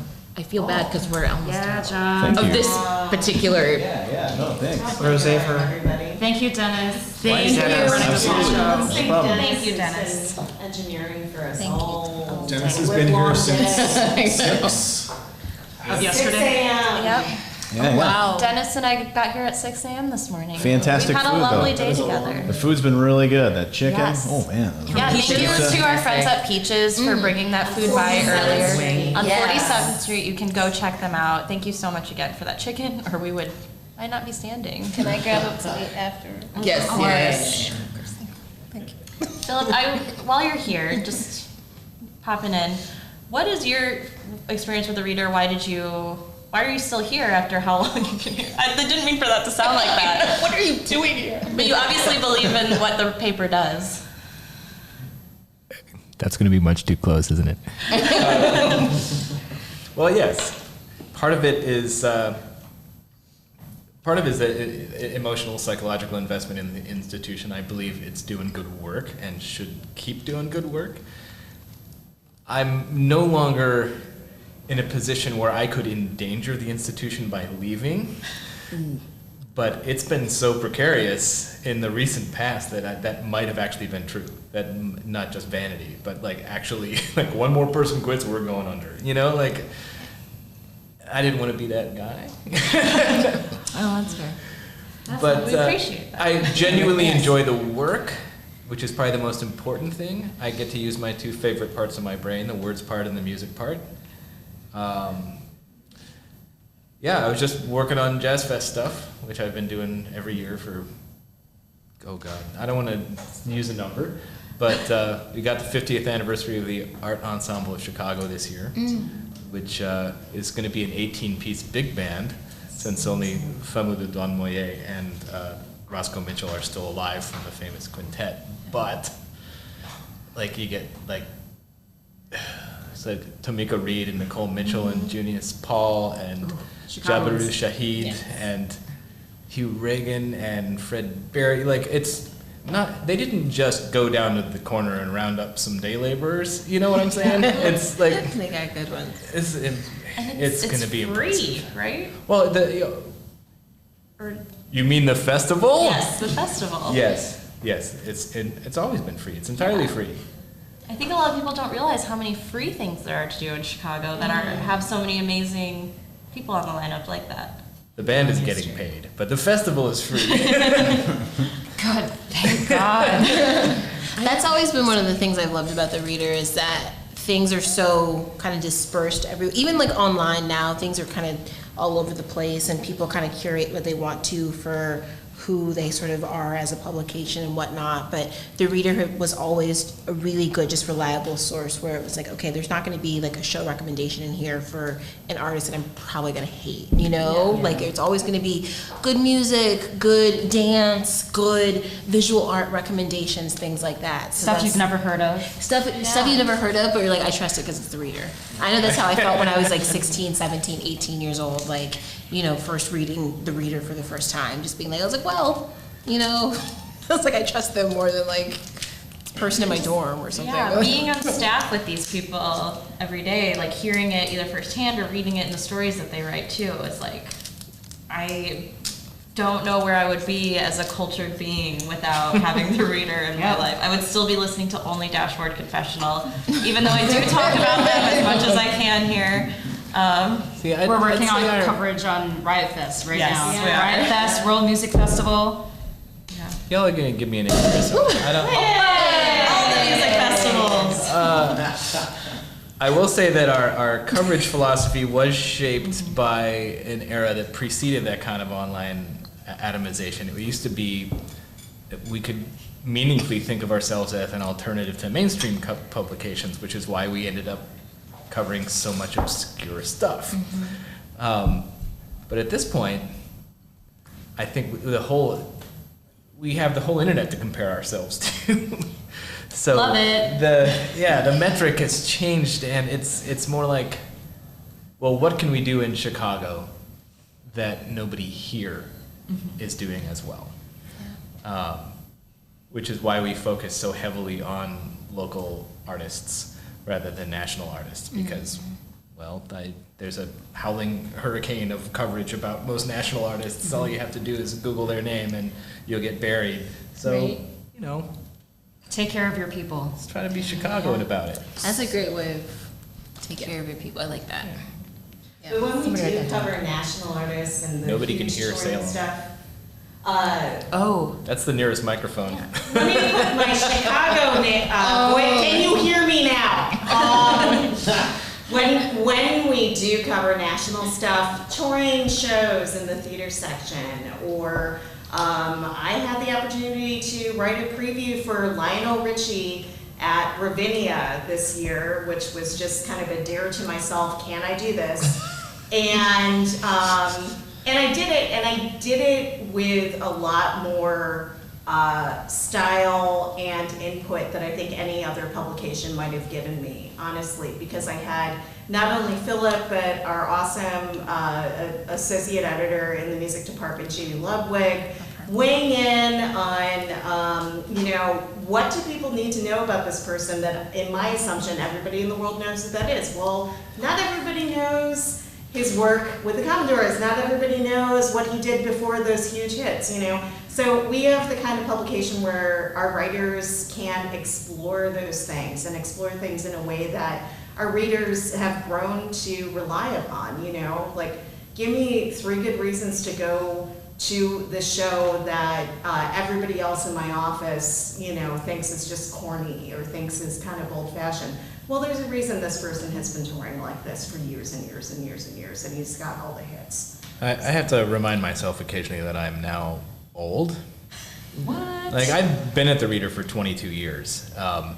So the Older kind of... than some of our interns. Well, the kind of things I liked when I started here might have been considered cool by other young people.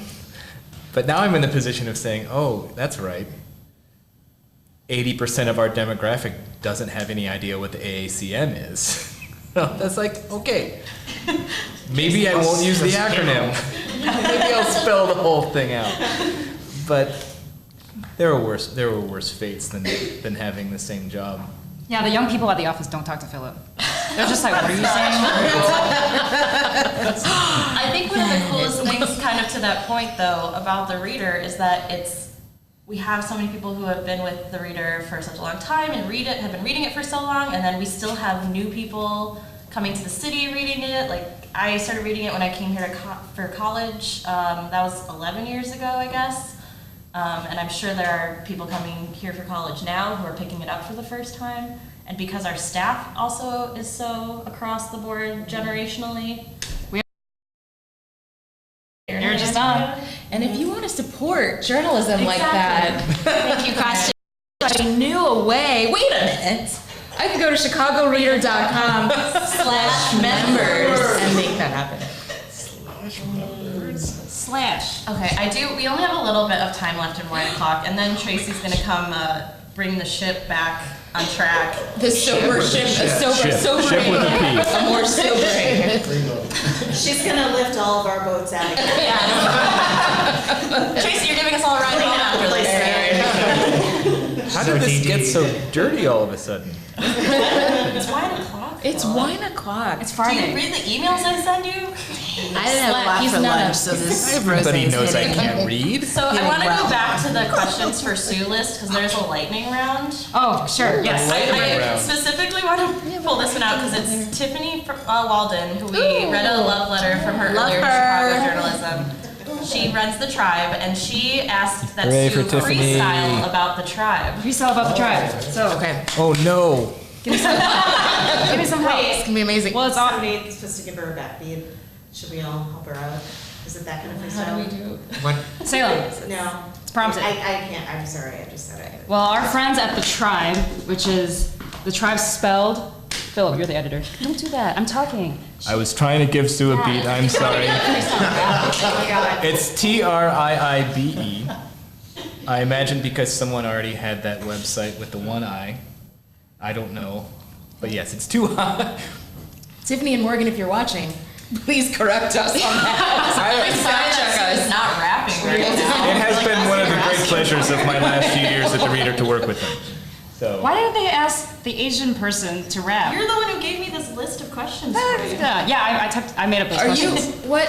Anyway, our friends at the Tribe, Zoo, and I are partners for this column. This, it's repeated. It's called the Block Beat, and what they do is they find a Chicago music artist, or last we had Lucy Stools, who's a stand-up comedian, drag queen. Yes. They pick a spot that was very influential to them. I was gonna say and look at this. Award-winning. Award-winning. Can you talk about this award, Philip? It's blue on top. About the bottom 3/4 are. Dad. Yeah. Dan, what you winning for?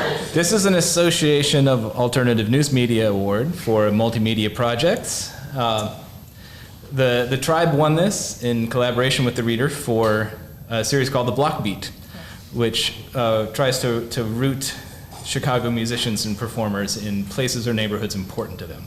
So that's where the videos are usually shot. Like you mentioned Lucy, right? Mm-hmm. Like Lucy went to Seek Vintage. Seek is a vintage shop that I couldn't remember the name of. On Chicago Avenue. Thank you. And I think we had G Herbo at the school that he's helping to rebuild into a multimedia center, which I've also forgotten the name of. That's okay. I did a lot of research for this. But yeah, that wasn't actually a Block Beat. That was just Tiffany. Tiffany did a wonderful Jamila Woods feature, which Sue just remembered. Well, and I will put in a plug too. So when we won this award at the AAN convention in Boulder, one of the things I said, I got to be there with Tracy and with Patty, and one of the things I said in accepting the award was that if you want to diversify your newsroom, partner with people like the Tribe. Find the Tribe in your city and work with them. And I do commend you, Philip, for being so persistent and so tenacious and making this partnership not only happen, but making it continue. We had some lawyers previously who didn't like the idea very much, and look what happened. It's such a great idea. It's really beautiful. It really is. As like an Suck it, outsider lawyers. reading it. It's Hopefully, once this is just the beginning of Unless it. you're advertiser. Yes. this is, Not lawyers. We would like lawyers to advertise. By going to chicagoreader.com/members, maybe we can build a community and just launch other projects just like the Tribe. Yeah, exactly. If you go to thetribe.com, that's 2 I's as well, they also are donation based like so many of the other independent journalism institutions that have been joining us throughout the day. So put your money everywhere. Help your people. Take care of your people. It's one of those things people always. I always hate when people on social media will say things like, why is no one talking about this? Or why am I not seeing this story? And it's like, maybe you're not seeing this story because there's not enough support for the sort of outlets that would actually talk about these sort of things.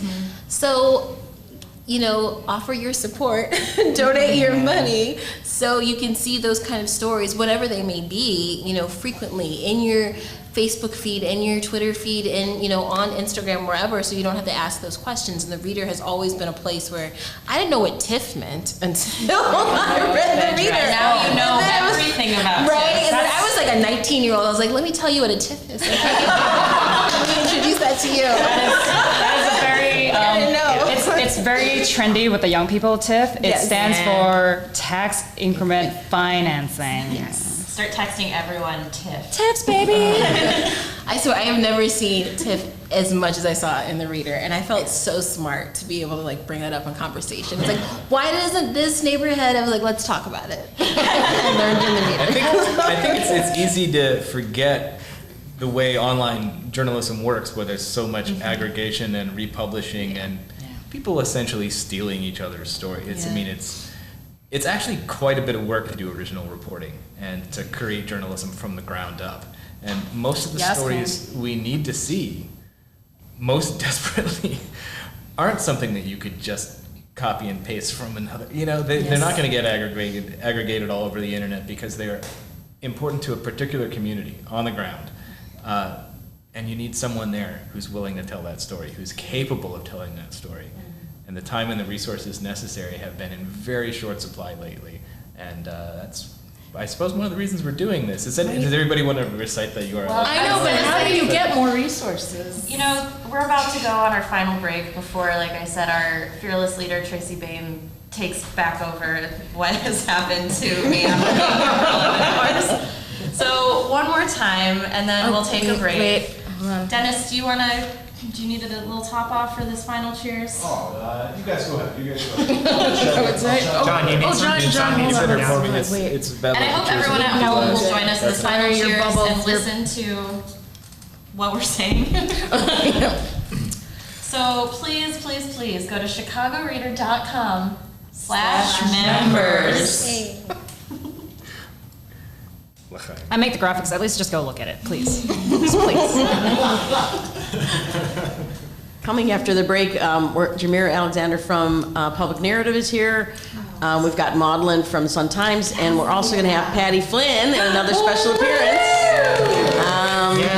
Talking about her work. So that's after the break. Great. Good job, guys.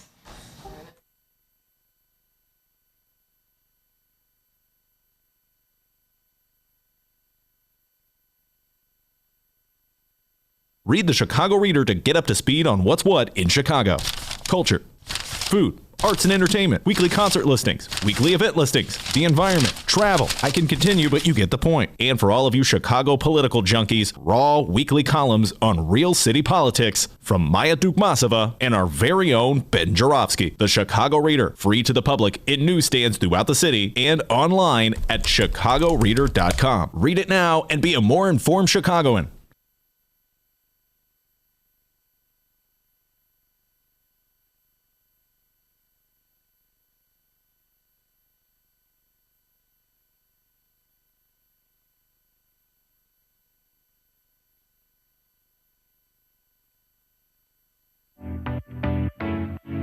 Attention Chicago innovators and creators, 2019 Chicago Ideas Week is coming soon. October 12th through the 17th, this annual Ideas Festival is back, and it's the largest, most affordable Ideas Festival of its kind. They bring in hundreds of thought leaders from around the globe and some local to share ideas and spark action all across Chicago. To get a better idea of what to expect, here's a bit of audio from last year's Chicago Ideas Week with special guest and Chicago comedian Hannibal Buress. The real reason I came home is just because I was traveling a lot anyway. I wasn't in New York that much, and I don't have a full-time job in New York. I work a lot, but I'm not in New York, so it was just like I don't need to be here anymore. And also I just wanted to work on different stuff here in Chicago. So I have this center that I'm working on the west side, Melvina Masterminds. It's going to be arts and then a tech program and after school programming for kids in the North Austin area. So just wanted to be back. There we go.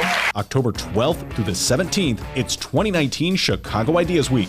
Tickets go on sale to members on August 22nd and to general public September 10th. Once again, if you're an innovator or creator in the city of Chicago or even outside the city, you must join us for Chicago Ideas Week, October 12th through the 17th. For tickets and event information, head to chicagoideas.com. That's chicagoideas.com, and we hope to see you October 12th through the 17th.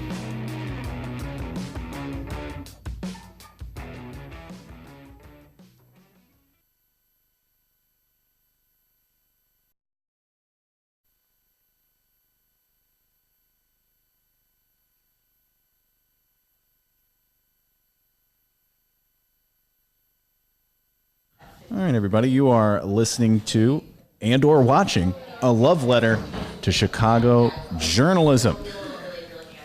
Little telethon we're having here on the live stream at the Chicago Reader office. Beautiful Chicago Reader office. They just painted it. It smells like fresh paint. It's a really nice place. All right, while we wait here for Tracy Bain to get set up and our guests, I guess let's read a few of my favorite part of the Chicago Reader, the early warnings. Because like I said, when I first moved to Chicago, I didn't know any of the politicians, couldn't recognize any of the names. I didn't know any of the news, but I knew what bands were coming to town thanks to the Chicago Reader. So we'll read a few of these and we'll get to Tracy and we'll finish out the telethon here.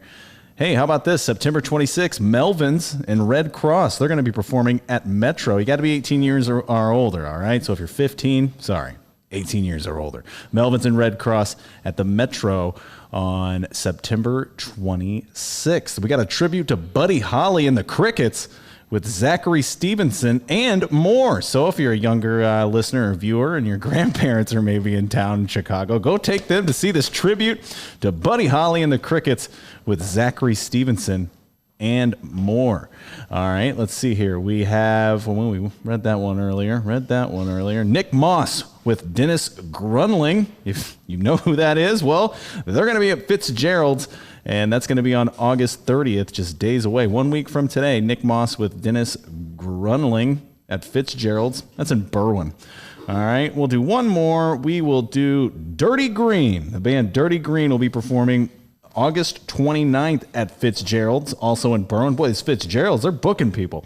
Dirty Green with Westerlies, August 29th at 8 p.m. at Fitzgerald's in Berwyn. Once again, we're having a Love Letter to Chicago Journalism live telethon brought to you by the Chicago Reader, and your monthly donations will help keep the Chicago Reader independent and thriving. Just go to chicagoreader.com/members. Once again, chicagoreader.com/members. Send us your donations. Take it away, Tracy Bain. Yes, thank you very much. Yes, chicagoreader.com/members. You can do a one-time donation or you can do a monthly pledge. It's been great hearing from people today. And I'm really excited to have Jamira Alexander here, the director of Public Narrative. I'm going to always call it Community Media Workshop. I'm certain of that.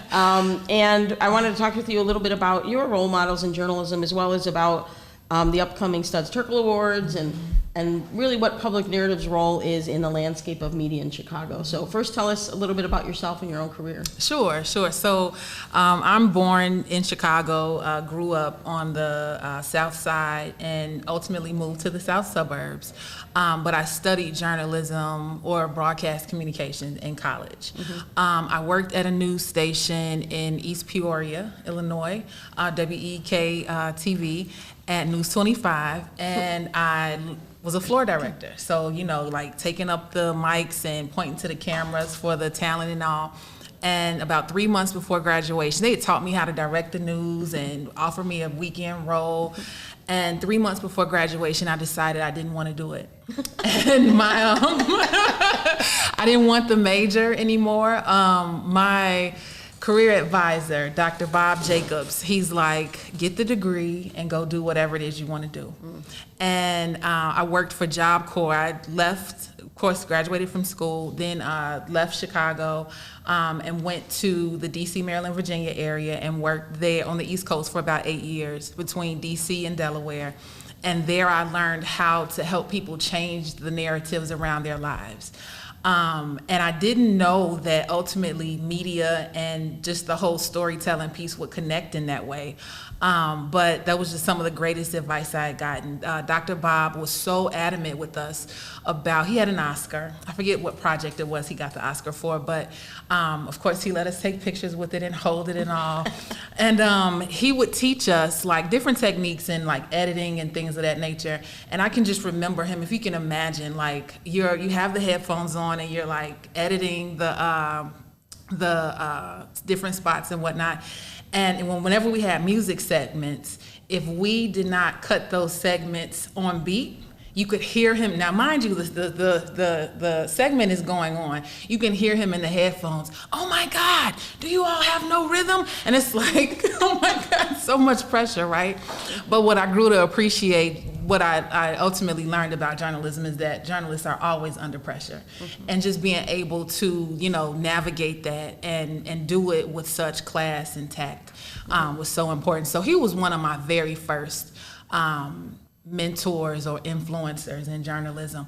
Another, Gary Moore, he was the news anchor at WEK, and he taught me how to edit different cut-ins and stuff. We had time in between shows and whatnot.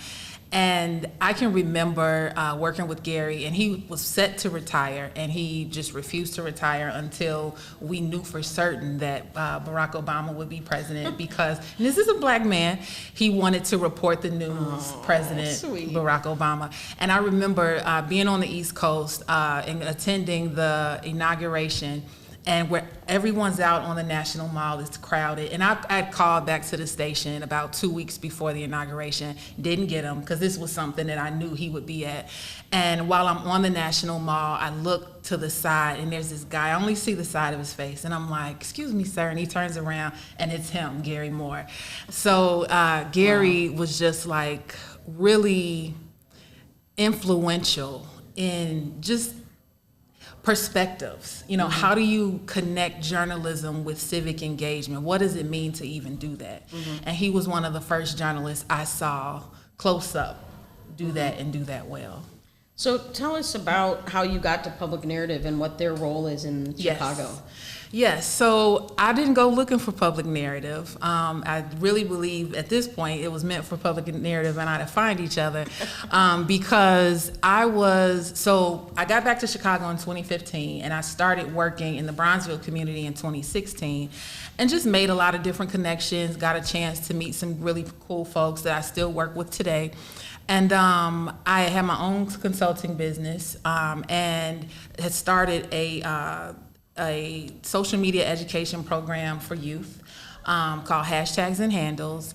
And I attended the arts educators reception that the city put on last year, because we had just gotten picked up by After School Matters, so it was much to celebrate. But as an entrepreneur, I was in a place where I could finally pay my bills without borrowing money or anything like that. So I was pretty comfortable. And then I met this woman who, she's like, I love what you're doing. I think you should really sit down and meet Susie Schultz. You guys should really talk. And so she connected us. And when I look back at emails, she connected us on my birthday. So it was a great birthday present. Susie and I sat down, and just before leaving the office, I knew that I was leaving with a job, but I didn't know exactly what. It was something just kind of within me knew that this was going to happen. And I trained with Public Narrative a couple times, and when Susie and I sat down to talk, in my mind, to talk more about the training, how it went and what we need to perfect, she's like, how would you like to run this place? And I'm just like, yeah, I didn't even think about it, Tracy. I'm like, yeah, of course. So Public Narrative has been around for 30 years. We work with journalists, we work with community organizations to bring the two together to help tell better stories. And the footing that we've had in Chicago, Public Narrative has worked with some of every newsroom outlet, as you know. But what I'm really, really excited about is celebrating our 25th annual Studs Terkel Awards. Studs Terkel, a community activist, he was the first social media influencer, if you will, toting around this giant microphone and speaker and interviewing folks. And in learning of Studs' work and how he connected everyday people, and even with decision makers. There we go. I just thought, I think it's just phenomenal to be able to host this event, and especially the 25th annual. Nominations are still open to nominated journalists. You can go to publicnarrative.org/awards. And the event is being hosted in Bridgeport at Joby Art Center. So I'm super duper excited about that. There's so much history and culture, even of course in Bridgeport and at Joby. I'm super excited about that. But as an organization, and just having the opportunity to lead at Public Narrative was not something I went looking for, but I so see how prepared I am to do it. It's great. The Studs Terkel Awards, I received that, I don't know, around a decade ago or so, and he was still alive. Yeah. So I got to receive it from Studs Terkel, and I have to say it's the highlight of my whole career. Awesome. Because he just, epitomizes to me the kind of journalist I would have always wanted to be. Yeah. What, you know, it's up for next generations to decide who followed in his footsteps, but I always felt like he left a place for many other people, right? He left a path for people who were journalists and non-journalists. He didn't have, at least from my perspective, didn't have an ego in it, Yeah. even though he became Studs Terkel, Yeah. right? Yeah. Beyond just Yeah. that journalist we all admired. He always kept his foot in that world in a way that was very human and real. Mm-hmm. So I'm so glad there is a Studs Terkel Award in Chicago, that Public Narrative is doing it.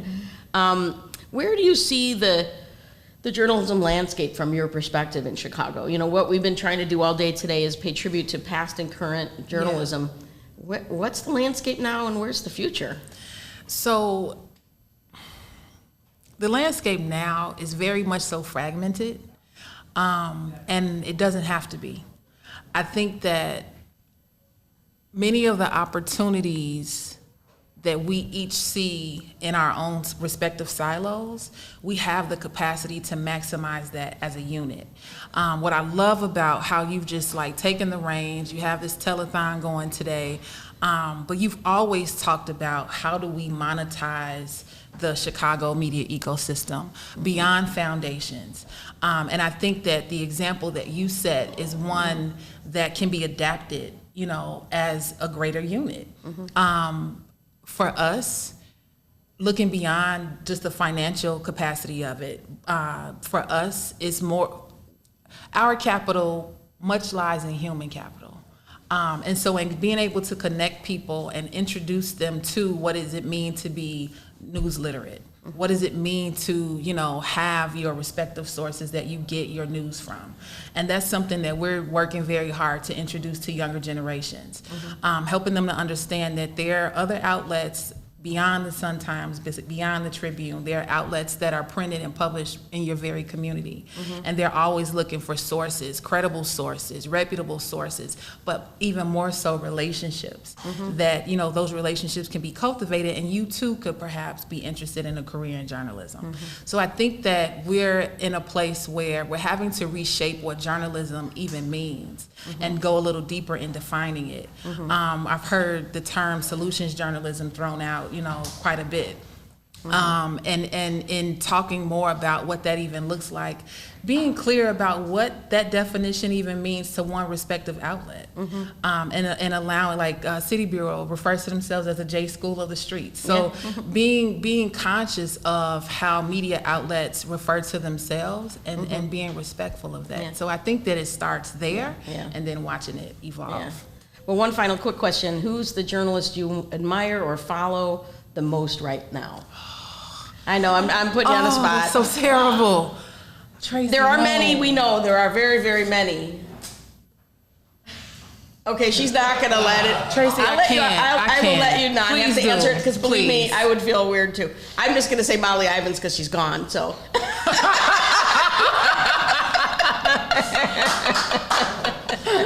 So, I appreciate you being here. No problem. Thank you so much. No problem. Thank We'll you. be talking soon. Yes. Thank you. Good one.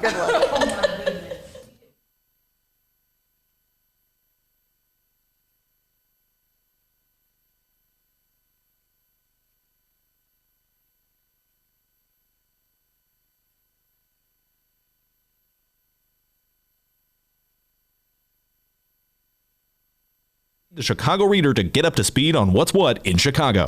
Culture, food, arts and entertainment, weekly concert listings, weekly event listings, the environment, travel. I can continue, but you get the point. And for all of you Chicago political junkies, raw weekly columns on real city politics from Maya Dukmasova and our very own Ben Jarofsky. The Chicago Reader, free to the public in newsstands throughout the city and online at chicagoreader.com. Read it now and be a more informed Chicagoan.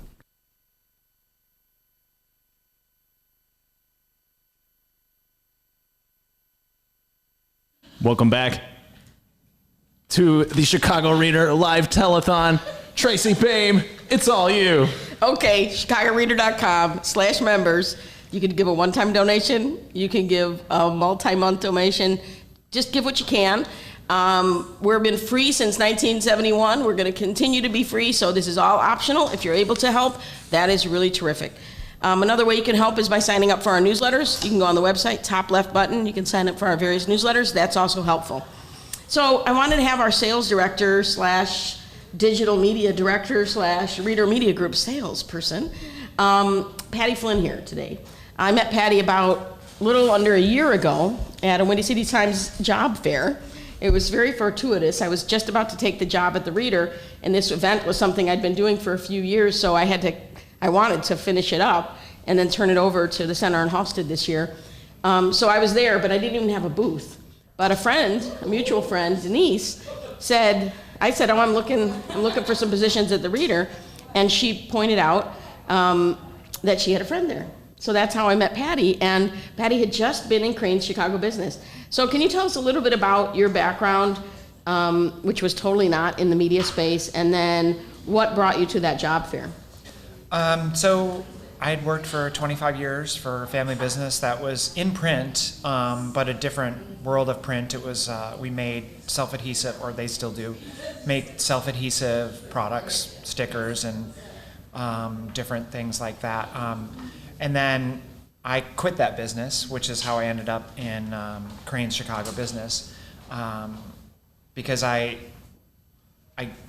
needed to come out, and I didn't feel like I could do that there. So, and that's really what I was trying to do, freelancing during that summer after I had quit, and that's what landed me at a job fair. And I mean, it was an unbelievable timing that when you need, I absolutely needed a job. Of course, freelancing is rough, and so, and I'm really happy that I saw you and met you, because I really believe in print, and like having conversations with you about just print stuff in general. Like, you geeking out on typesetting. Yeah, you can't escape that.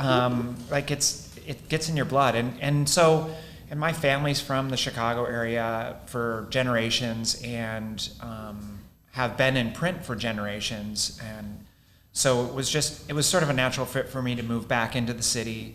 And to work in print, even though it's media, because it's still print. And that's why I do believe that. I still do believe that print has a place in this world, as part of a blended media package for those who are interested in advertising. But I think that that meeting that day, we had that conversation. We were sitting on the bleachers at Center. Sitting on the bleachers at the center, talking, and then I did have to play hardball to make sure that I wanted to walk around there before I committed, but I was like, go right ahead. But I know this is the perfect job for you. I was definitely interested in doing this because, partially because for me as a out queer trans woman, I felt I needed to be in the public eye, and this would give me that opportunity. Whether I'm not on the journalism side, so I'm not in it that way, but just being on the sales side, and being out in the public as part of a public institution. I didn't have that before. I worked at a place that was 2 layers beneath anybody knowing who we were. And so I work at a place that everybody recognizes in the city, and so it gives me an opportunity to show other folks that they can accomplish things that they want to accomplish, even as a trans person or a queer person out there in the world. So it was really important to me, to the point where, it's like a hometown deal I signed.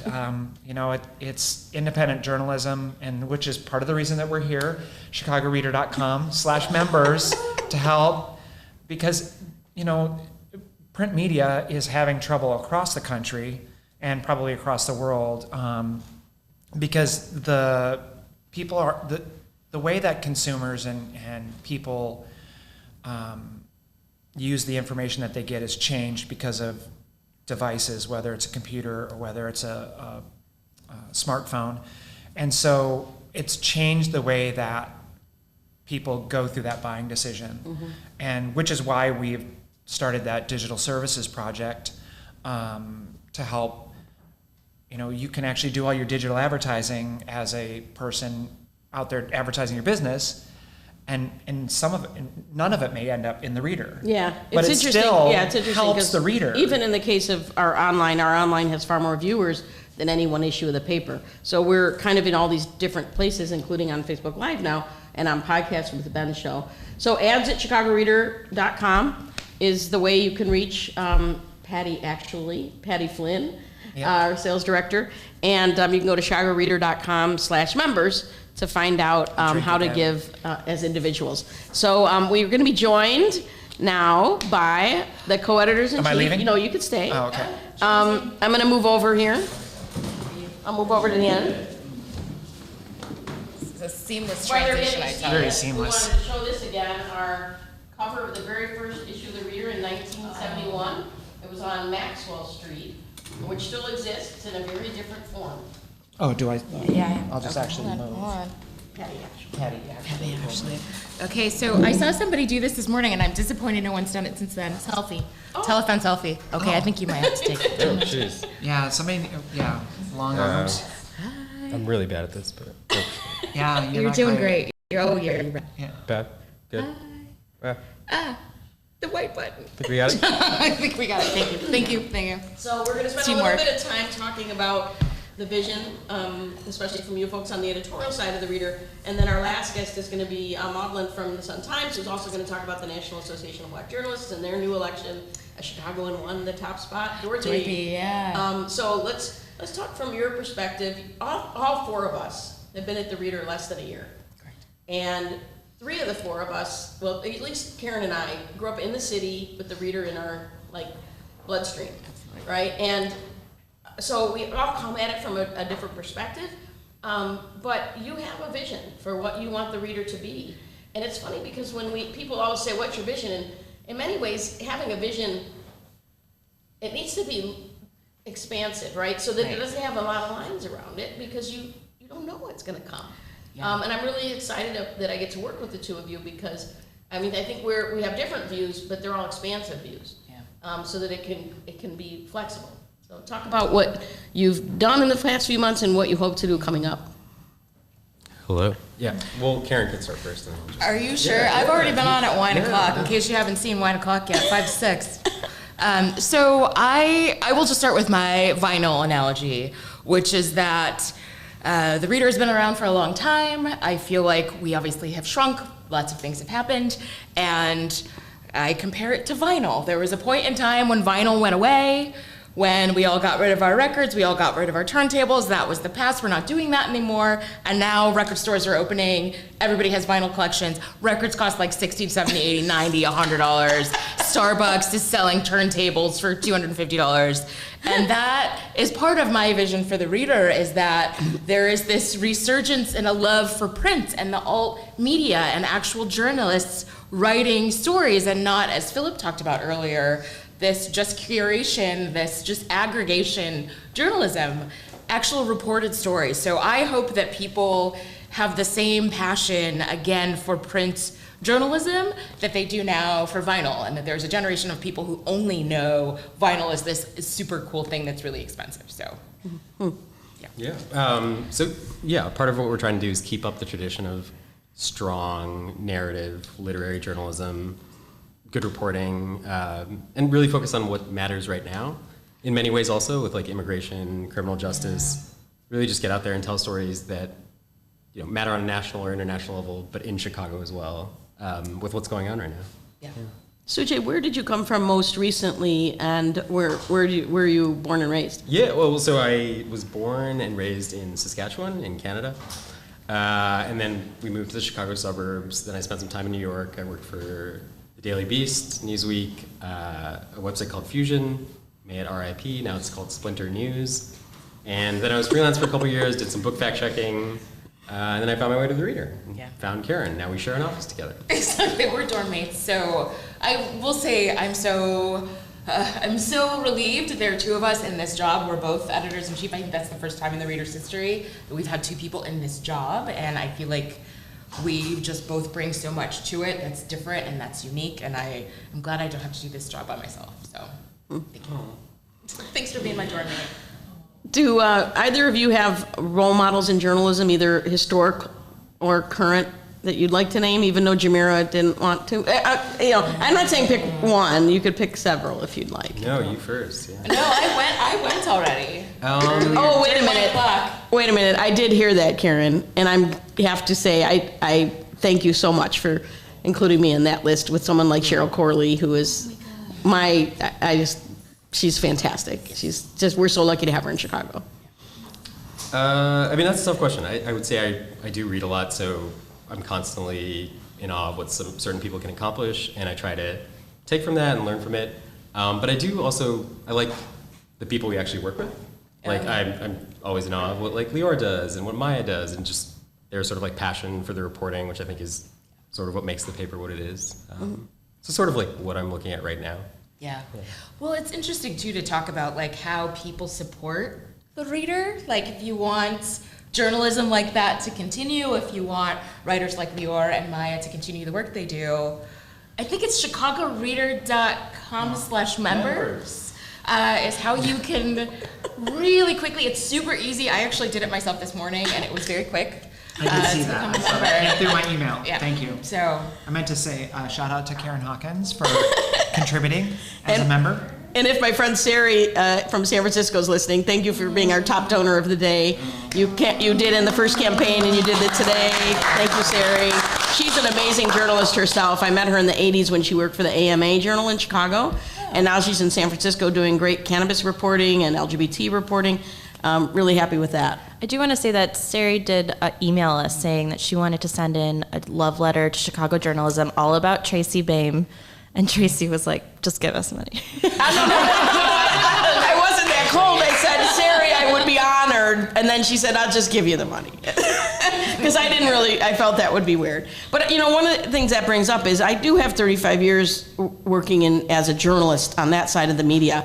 But all the way along, I knew I had to know the business side to do the work I love. And now it's my honor to try to work with this team to save the jobs of other journalists, because people are like, don't you miss the editorial side and the reporting stuff? And let me just say, I say almost every week to Karen and Sujay, thank you for I know that paper is going to get out this week, and I then can focus on the business stuff with Patty. Patty, talk about some of the creative stuff we're trying to do with revenue. Like, I know I'm working a lot on the foundation stuff. We have this member stuff going today. But there's a lot of other ways that people have been supporting us at events and all sorts of other things. Well, yeah, the events, and we have a pretty full calendar of events coming through the end of the year. Thanks, Kristen Kaza. Yeah, thank you, Kristen. And that's definitely going to be a positive. I mean, but that's just a piece of that revenue puzzle.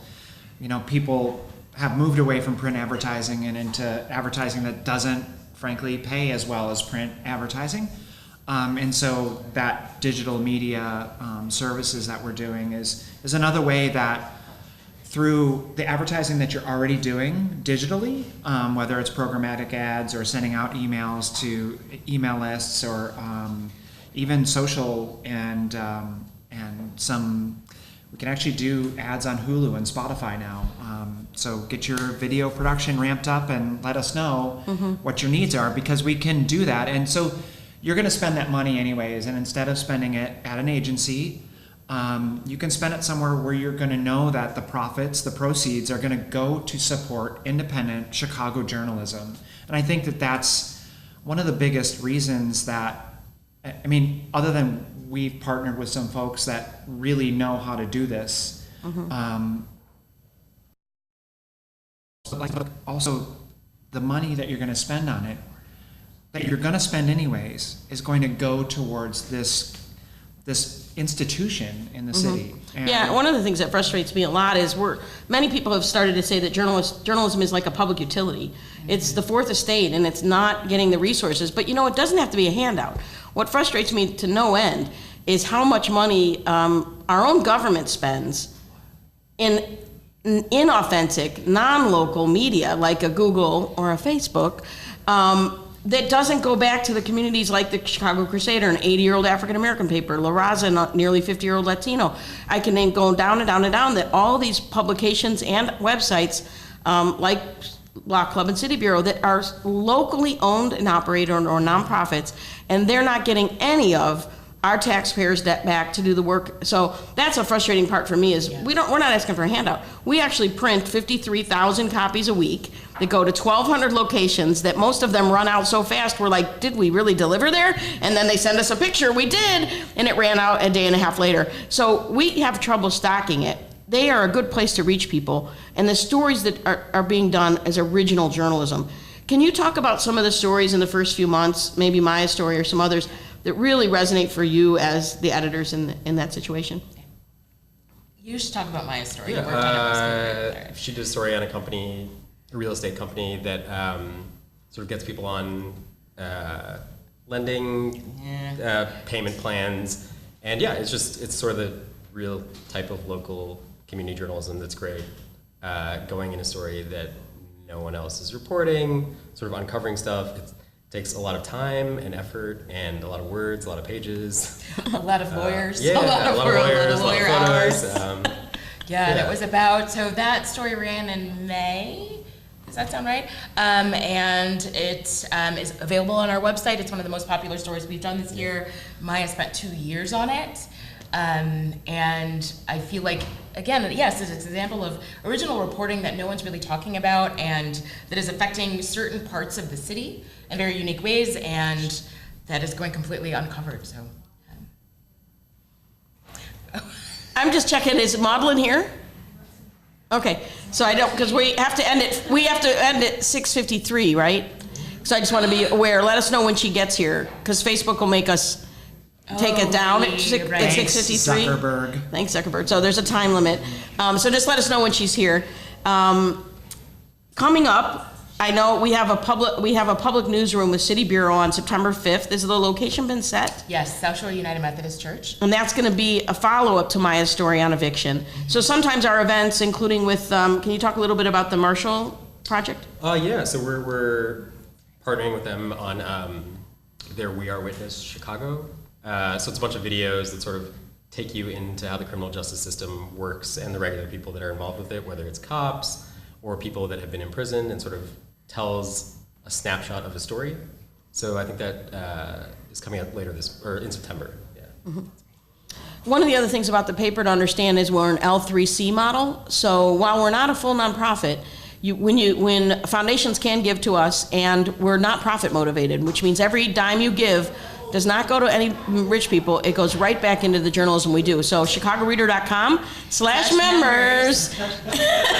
And you will be helping do the great work of Karen Sujay's team. Freelancers, more than 100 freelancers a month have something to do with the paper. So thank you all for joining us, and we're going to end with Maudlin. Are you going to stick around, Karen, for that? No. Oh, okay. Karen's leaving us. And while we get ready for the next guest, John has some updates here, some donation updates. Go ahead, John.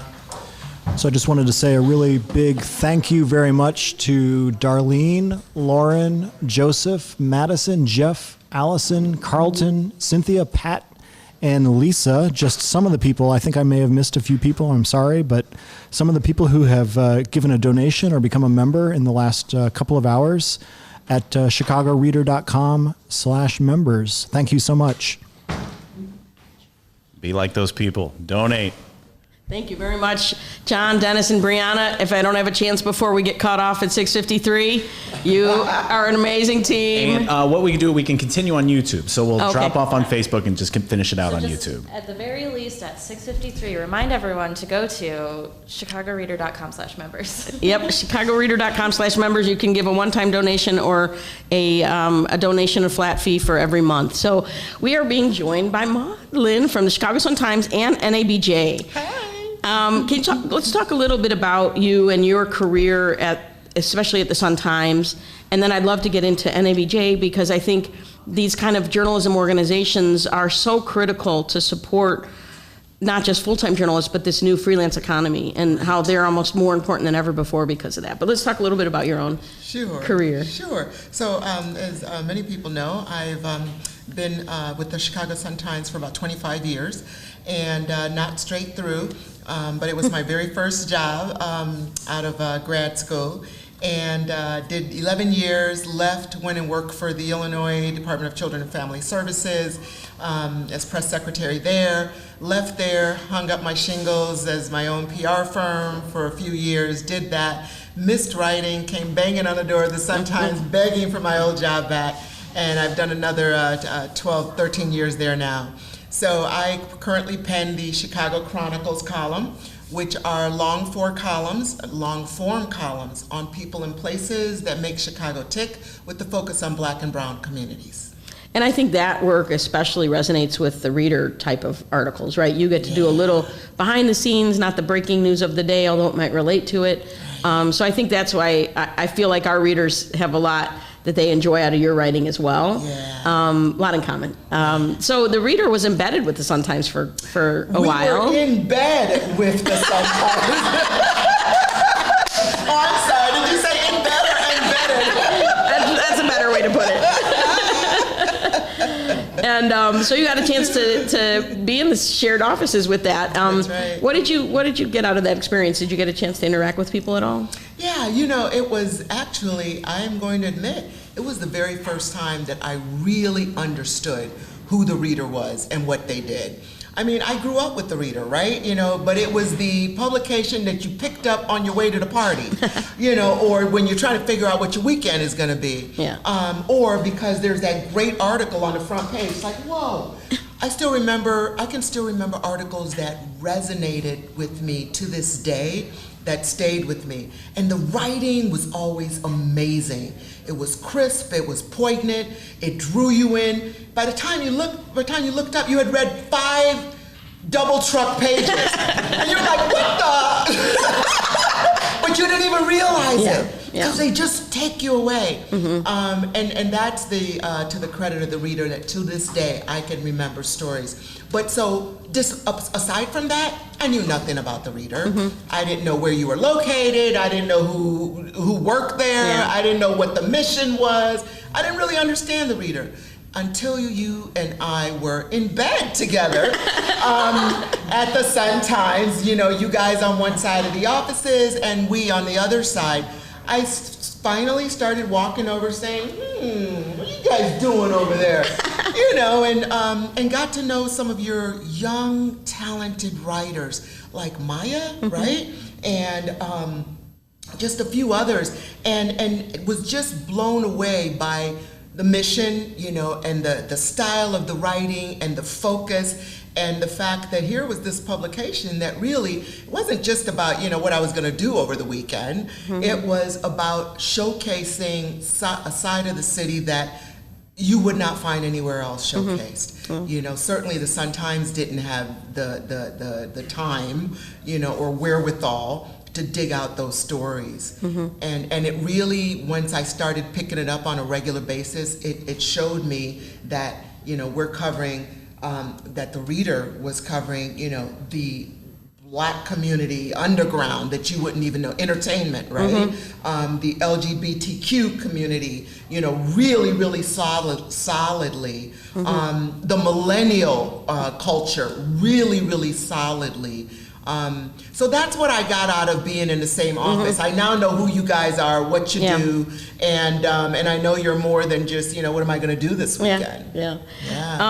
So let's talk about the need to work together, right? Especially in organizations like NABJ, and tell people more about that organization, and also how in Chicago journalism we need one another. Yeah, you know, the thing about it is now more than ever, we're all, well, I'll use that bed analogy again. We all have to be in bed together because the community, the journalism community, has shifted and has constricted, and so there are so many fewer of us. And with against that landscape, you know, you have to depend on each other. If I am not able to cover this part of Chicago, I need to, but it's still important to me. I need to make sure, I need to see that covered elsewhere. And so it's kind of like, together we are all covering Chicago. But the thing about it is, and where the National Association of Black Journalists comes into play, is that as well as the Chicago Journalists Association, which I'm also president of, is that when you have so many downsized entities, both broadcast and print, you have so many of us that are out on the streets trying to reinvent ourselves, and also basically trying to put string together a living through freelancing. And if we are in our home, in our office, right, in our bed, in our robe, banging out a story day after day, it can be isolating. It can be draining. It can be mentally challenging. And so what happens is that now we need community more than ever. We need to feel still that we belong. And we still need to be able to network with other journalists, the only beings who understand what we do for a living, because journalists are a strange and different, multi-hued, creature, right? And don't take my inventory, I won't even, So that's why these organizations are so important. So people can feel part of, so they can come together occasionally and, get training, go to attend panels, workshops, forums, be exposed to newsmakers, everything that they would have gotten being part of a legacy or a standalone publication. Yeah. ChicagoReader.com/members. You can go there and do a one-time donation or do a monthly gift. So tell us about the new leadership at NABJ. Yay! So Chicago rocks. We just snagged the national presidency of the National Association of Black Journalists. It is Dorothy Tucker of CBS2, a longtime member of my board, and she just became elected president at the national convention in Miami. And yes, we did do some work at that convention, even though it was in Miami. And so, Dorothy's a go-getter. Dorothy's been in the trenches in Chicago forever, right? And for me, if Dorothy's win is Chicago's win. So if I pick up the phone and say, hey, headquarters, NABJ Chicago needs XYZ, they better not tell me no, or I'm gonna tell. I'm gonna tell my president. Yeah, that's funny. That brings up another Dorothy. Of course, Dorothy Lavelle is the board president of the Chicago Reader, and she's head of Chicago Crusader, which is an 80-year-old publication on Chicago's South Side. You were just honored by the African Festival of the Arts. We had Patrick on here earlier today on Ben's show, which is Labor Day weekend. Yes. Can you talk a little bit about what that honor was like? And you're kind of coming into your flowers now. I feel like once you get in that 25 year and plus, people are starting to honor your work. It takes a long time to get there. I know, right? But it was, you look beautiful. You had a great outfit, and it was just a beautiful event. It was such an amazing event. It's like, this is a festival I've attended for years. I've been going to this thing since I was in college, right? And to wake up one day and get that call that, hey, you're being honored as the Grand Yeye and Jose Sanders as the Grand Baba, which, they sound like strange words, but what they really mean are, community leaders who have achieved and given back. And so in African culture, they are the height of respect, those terms. And so to wake up one day and be honored in that way, it's like you say, I really felt like, wow, I'm getting my flowers, because to me, it's just like, how do you suddenly find yourself, cutting the ribbon and standing at the stage of a festival that you have, gone to since you were post-teen years. Yeah. So it was a beautiful event. For me, it meant so much. I can't even tell you. You know, you do get a lot of flowers after 25 years. And, you know, most of them, many of them, you know, they're a plaque. They're a plaque to put in the drawer, you know. And others are a statue, you know, to stick on top of the cabinet. But then there are those that mean so much. There are those that you stare at, you hold it, you rub it till it's weird, you know, and you're just like, this is in bed. Yeah.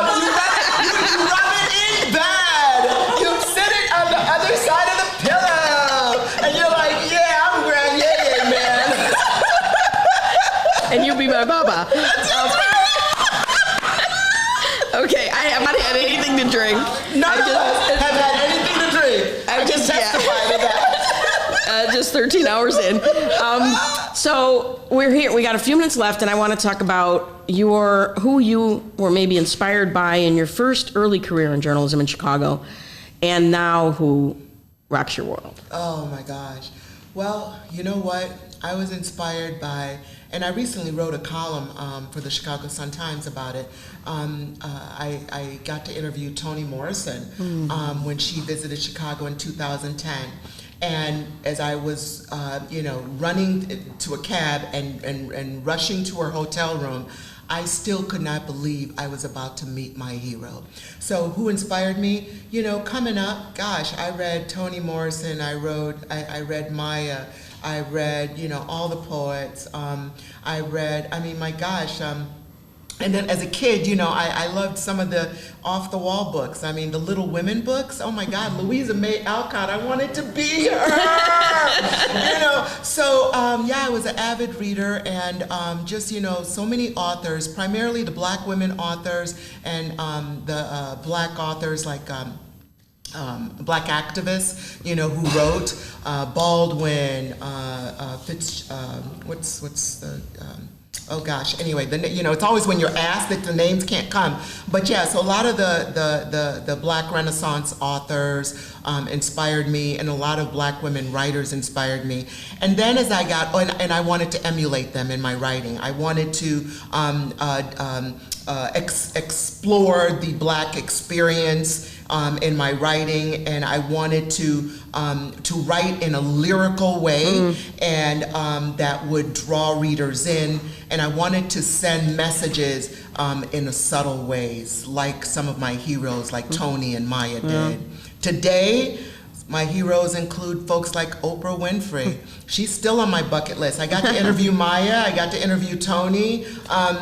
You know, the day I think we need to tweet that. Hello, Oprah, call me. She's done. She needs to be the trifecta. Toni Morrison, Maya Angelou. Yes, and Oprah Winfrey. That's it. Or as they say, as I used to say when I was running my own business, and it was just me, but I was called Hedrica Media and Communications Group. I'll have my people call your people, right? And my people was handing it over to my dog, you know, whatever. Excellent. Well, we just have a couple more minutes, so make sure to go to chicagoreader.com/members, one-time donation, or you can do a monthly donation. If you're a business owner, advertising's always welcome. We're happy to serve. Maudlin, it's been a pleasure to kind of work in the same city with you. Aww. And I feel like you are one of those journalists who understands we are all in this together. Yeah. And I really look forward to working with NABJ and other stuff. Is there anything we can plug for you with NABJ in terms of events? Well, we are planning a celebration for Dorothy, currently scheduled for Thursday, September 19 at Persona. Look for more details, NABJ Chicago on Instagram, NABJCC on Twitter, NABJ Chicago on Facebook. The Chicago Journalists Association has its annual awards dinner coming up, and that is on Friday, November 1. And so that's where we hand out the Journalist of the Year Award, Lifetime Achievement Award, and the Dorothy Stork Award. Watch for us. We're at cjajournalist.net on the web. Great. John has a final report for us. Just a few more donors to thank. They went on to chicagoreader.com/members and either became members or gave one-time donations. Thank you very much to Jill, Jerry, Darlene, Amy, Allison, and Martha. Thank you so Great. much. Great. Yeah. Thank you, everybody, for this amazing 12-hour telethon. Everybody here at the office loved it. We'll probably do something again. It might be 6 hours, but we'll definitely be doing it again. Thank you all very much.